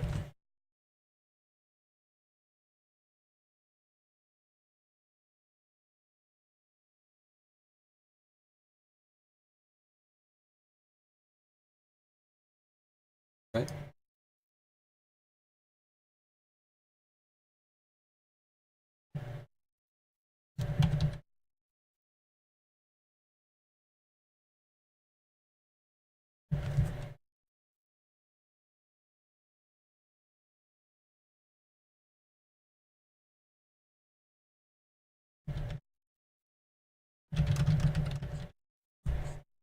Alrighty.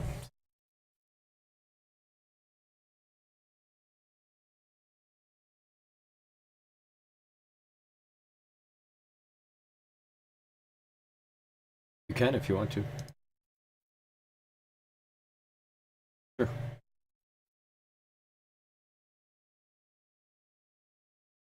All right. Sounds good.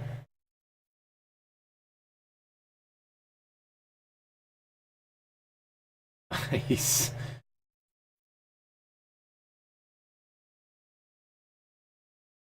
Nice shot.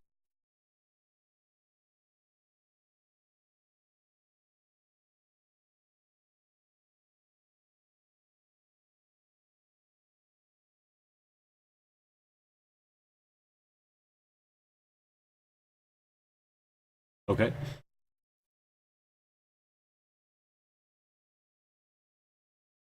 Yeah, there's stuff behind him too. Let me see. 5, 10. No, it. You can see that there's kind of a wall on the backside of that.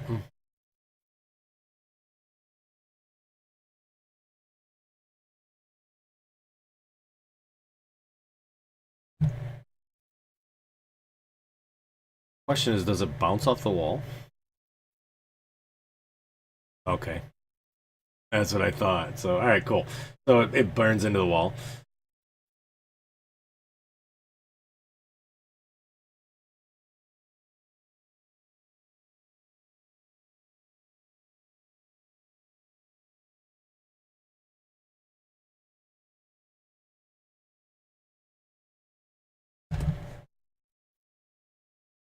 They got a lot of hit points. All right.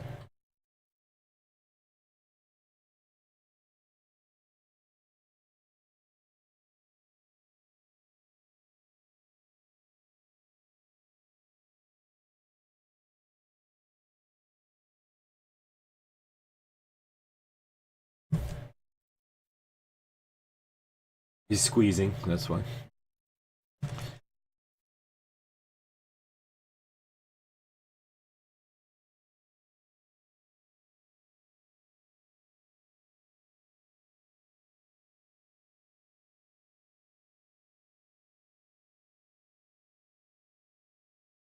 All right.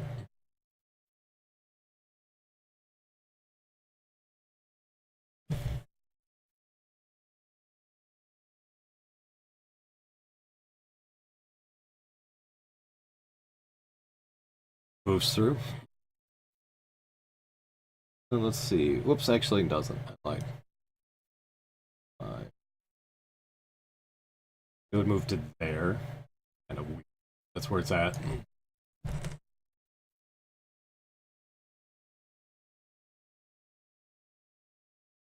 Reaches for Snowflake.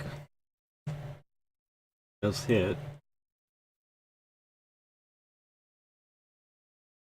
However, the ropes kind of go through Snowflake as it tries to grapple onto him. Reaches for Ren. Hits.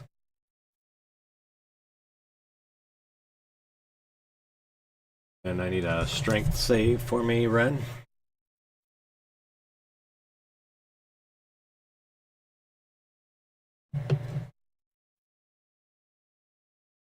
Yeah. Ooh. Oh, yeah. You're grappled. Spaz, you're up.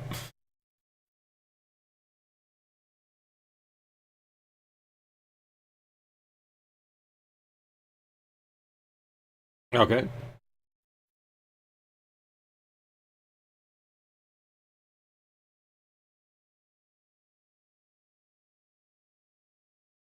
All right.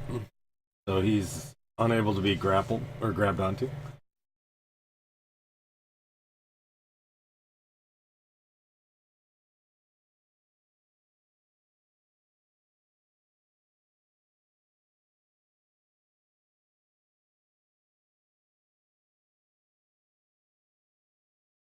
Okay. All right.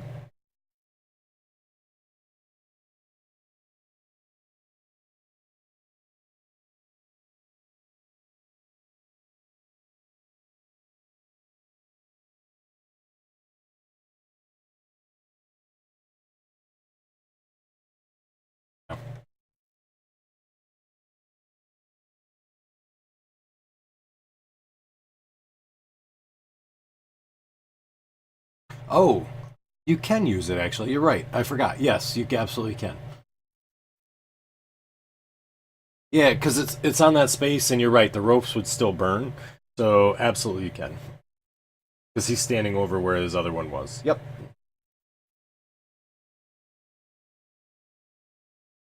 Okay.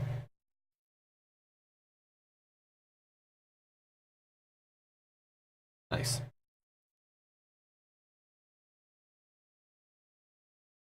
All right. Sounds good. Ren, so you're grappled.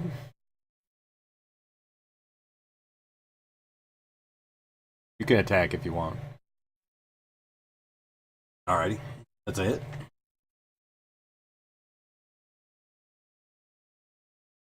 Okay.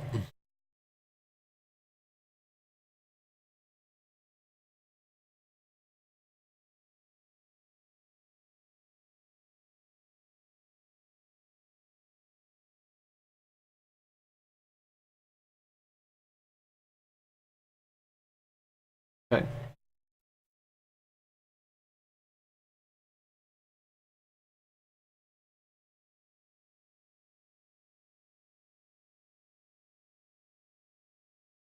Yeah.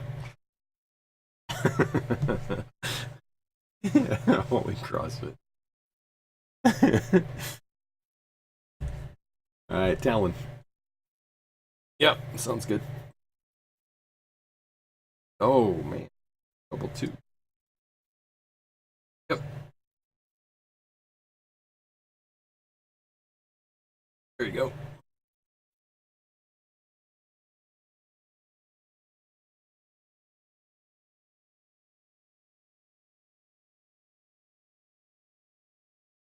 Oh, that missed. I thought I hit. Sorry. Hackers. Oh. Okay.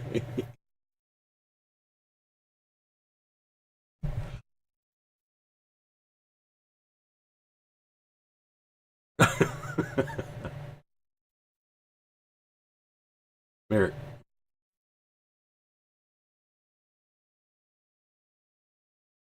Yeah.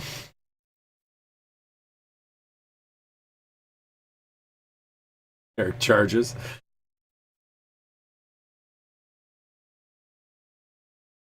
That's a hit.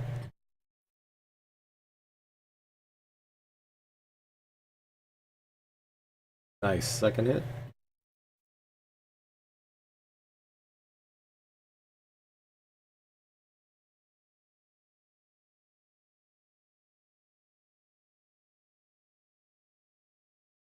Alrighty.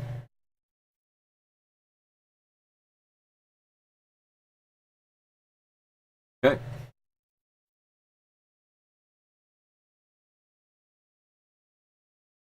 Yeah, it's a hit.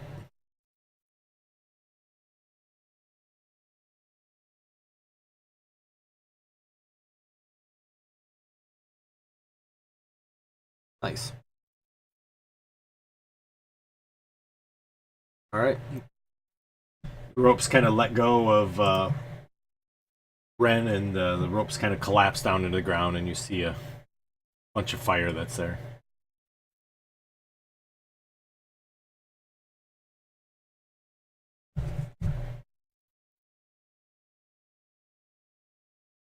Yeah.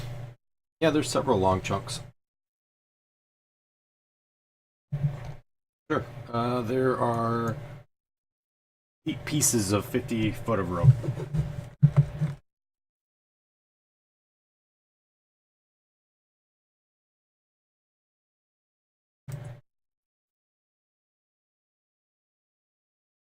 Yeah. Yeah, I mean there's so much rope that form these sort of rope creatures that the 5 feet there is just kind of 4 or 5 feet high stacked. You kind of have to climb over it to get through.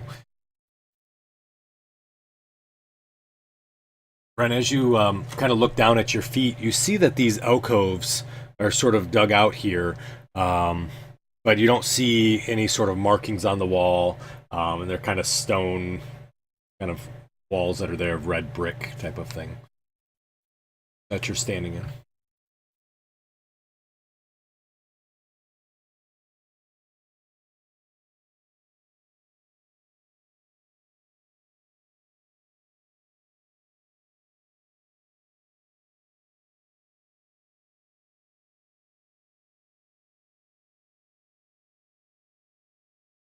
Okay, so you see a pile of rope falls down to the ground behind Snowflake.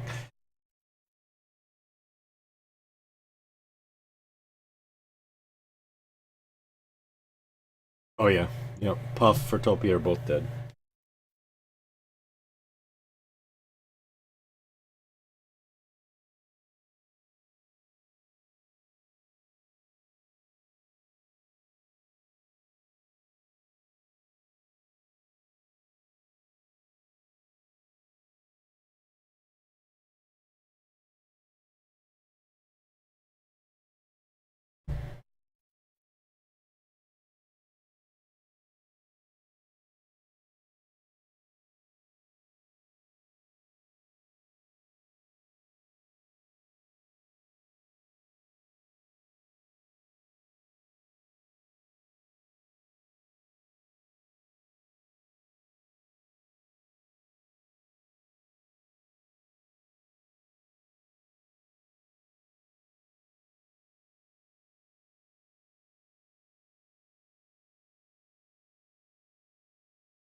Okay.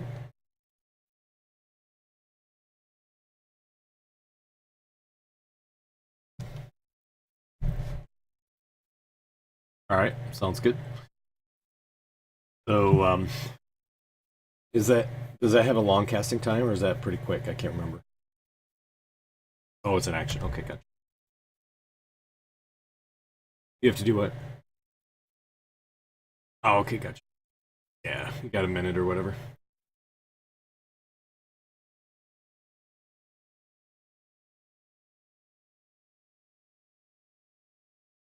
Oh, wow.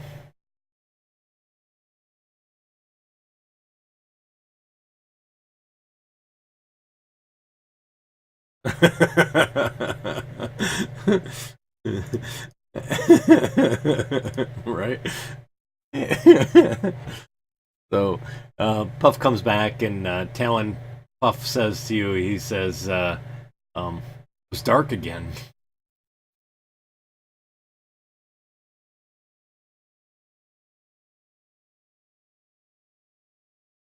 He says, good point.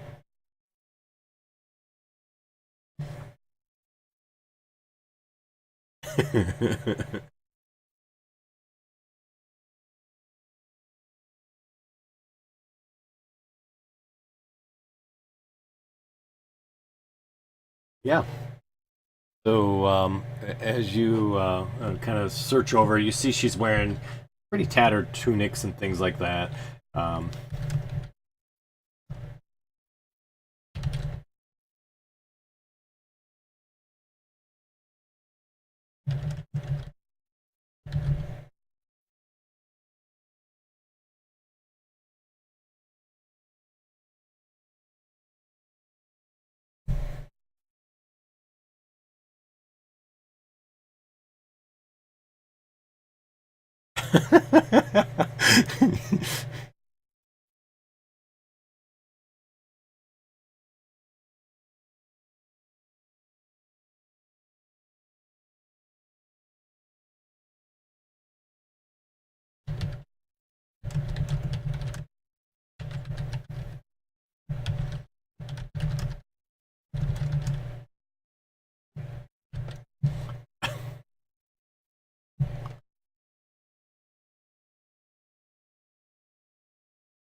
so Merrick, oh, go ahead.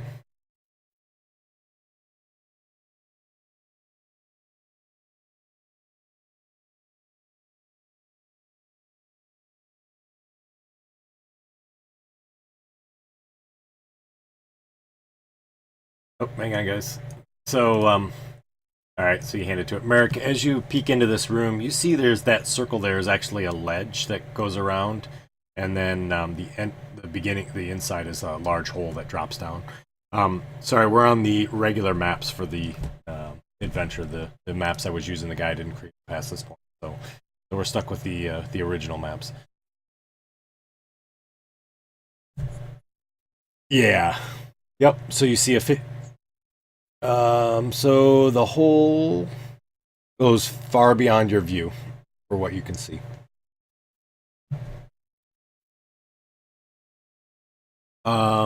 There doesn't. So it's kind of a 15-foot wide pit, and then you see the walls. There's a ledge that goes around the edge there, and they're lined with bricks and caked with kind of mold that's in there, and sort of other sort of encrusted things that you're not quite sure what that is.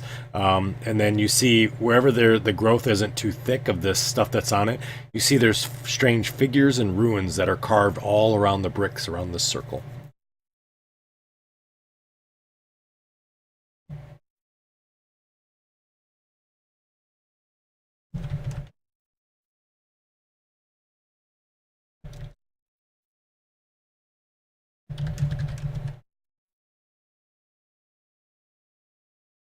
Alrighty, so Spaz steps over the edge, and down he goes. Alrighty, so Spaz is telekinesing all the way down.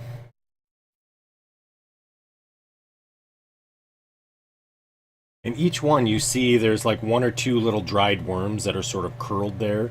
They look like the green worms that you've seen, but they're almost like petrified. But they're kind of sitting in the cracks and the crevices. Alrighty, sounds good. Yep, those also have them as well. So Spaz, you continue to go down the opening and down, down, down. And after about 200 feet or so, you continue to go down, but you see there's a floor down at the bottom now. And you see that there's an opening about 30 feet below you into a large room, and the room is 50 feet below that. All right. Continuing down.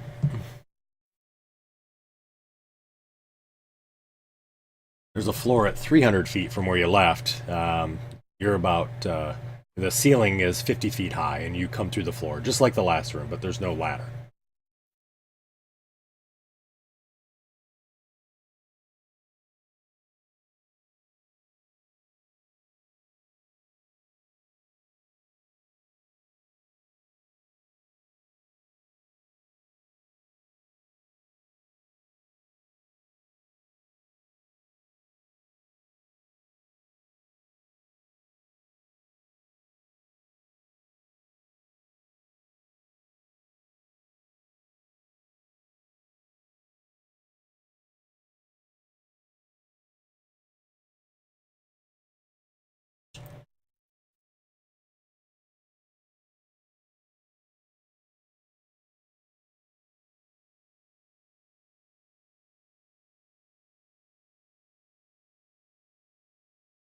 So he kind of floats over the edge, and you see his arms are kind of grabbing onto the wall as it looks as if he's climbing, and he just starts to float down.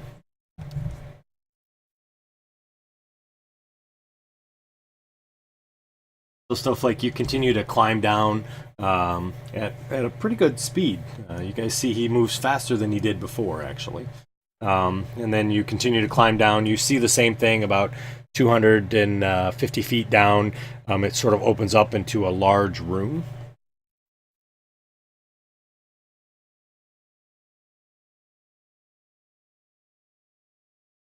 Yep.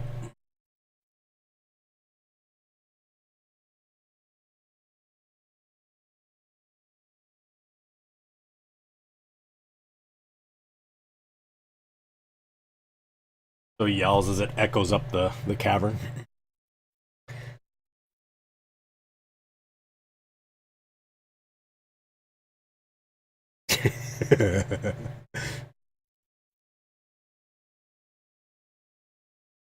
All right. So Snowflake, as you drop down to the rest of the way, the map is below you, by the way, on the a little bit on that map. So as you drop down, you see that you well, here.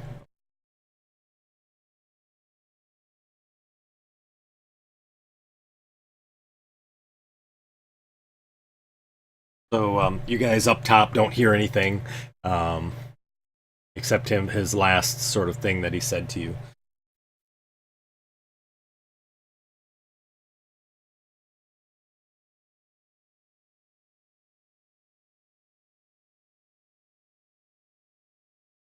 It's a large text.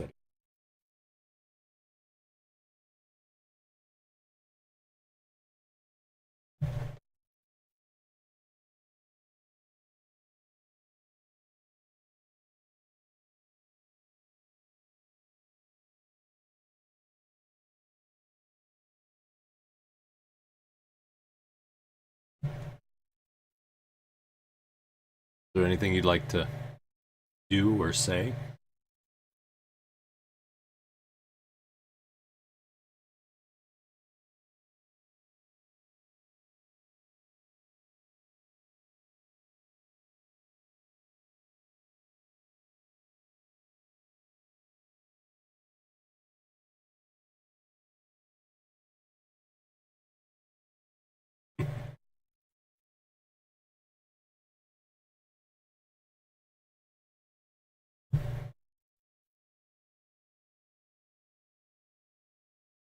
Okay. So Snowflake suddenly kind of leaves from the area that he's standing at and starts to walk around the room, which you all would not know. What would the rest of you like to do? Alrighty, so Marek starts floating down. The rest of the group? Alrighty, so Spaz and Marek are both making their way down.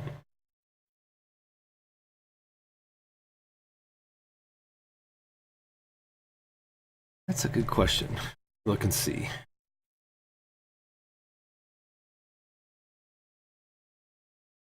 Correct. No, there is not.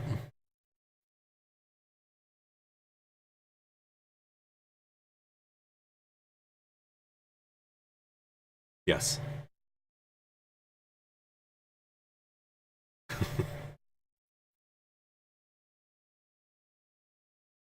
Not really, unless you have a pit and knock it into the floor or something.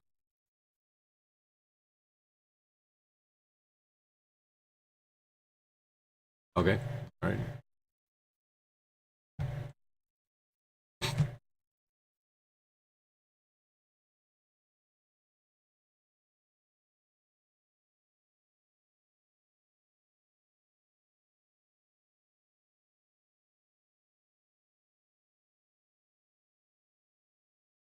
Yeah, I don't know, did anybody take, how much rope did you guys take it all or no?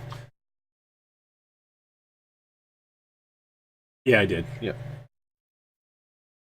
All right, gotcha. So you grab the rope Ren and grab onto one end and throw it over? Sure. As you do that, you see pieces of the rope actually weren't all together, and it just sort of falls, and there's lots of rope that's falling down. You got about 15 feet of rope hanging over the edge.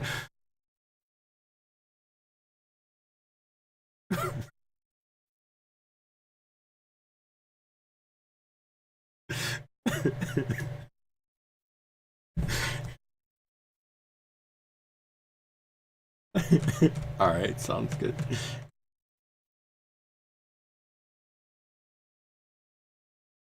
That gets you to 150. There you go. So that's 210.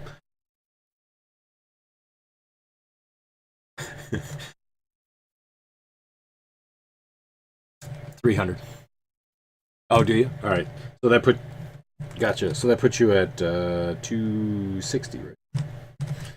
So it'll get you to at least to the chamber, and it's 40 feet drop from there.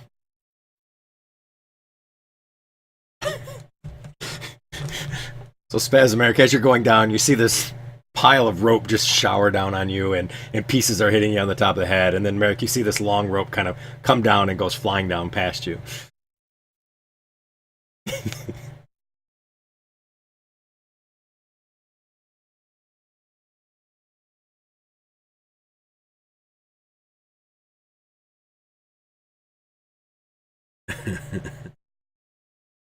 All right. So you guys continue to float down. As both Spaz and Marek get down towards the opening. Oh yeah, yep. Okay. All right, gotcha. All right, gotcha. So you tie off the rope quickly as you go, and as you guys just slowly start to float into the room, you see that it empties into a well that has sort of this the ceiling of an immense chamber. It has a domed roof, and it's 50 feet over a black floor that's worn smooth by the passage of what appears to be countless creatures moving back and forth. You do see there's some alcoves in the north and south walls, and in each of those alcoves, they hold these sort of wretched statues of worm-like monsters coiled around pillars of stones and bones. There is a single object that's on the far east half of the room. You see a huge statue of a 3-headed, 6-armed monster. It towers 30 feet high. This powerfully built creature is missing 2 of its left hands and 1 of its right. The figure seems to be made of some strange stone that almost looks like leather in places. And the one good eye in its gaunt skeletal face seems wet, soft, and almost alive. Can I have just a straight wisdom check from Spaz and Marek? I guess Snowflake.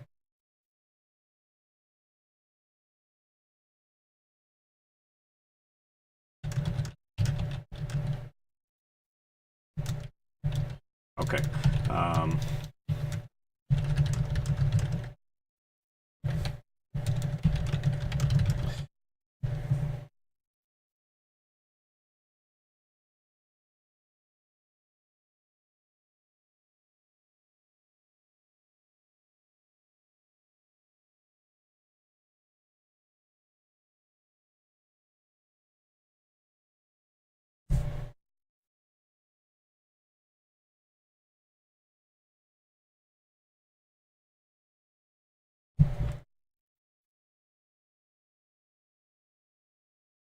You guys remember that or no?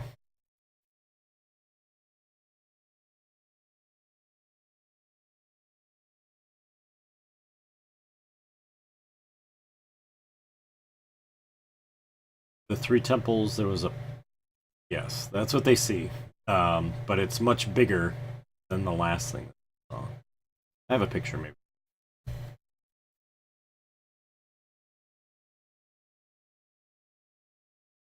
You guys can see the map below, I believe.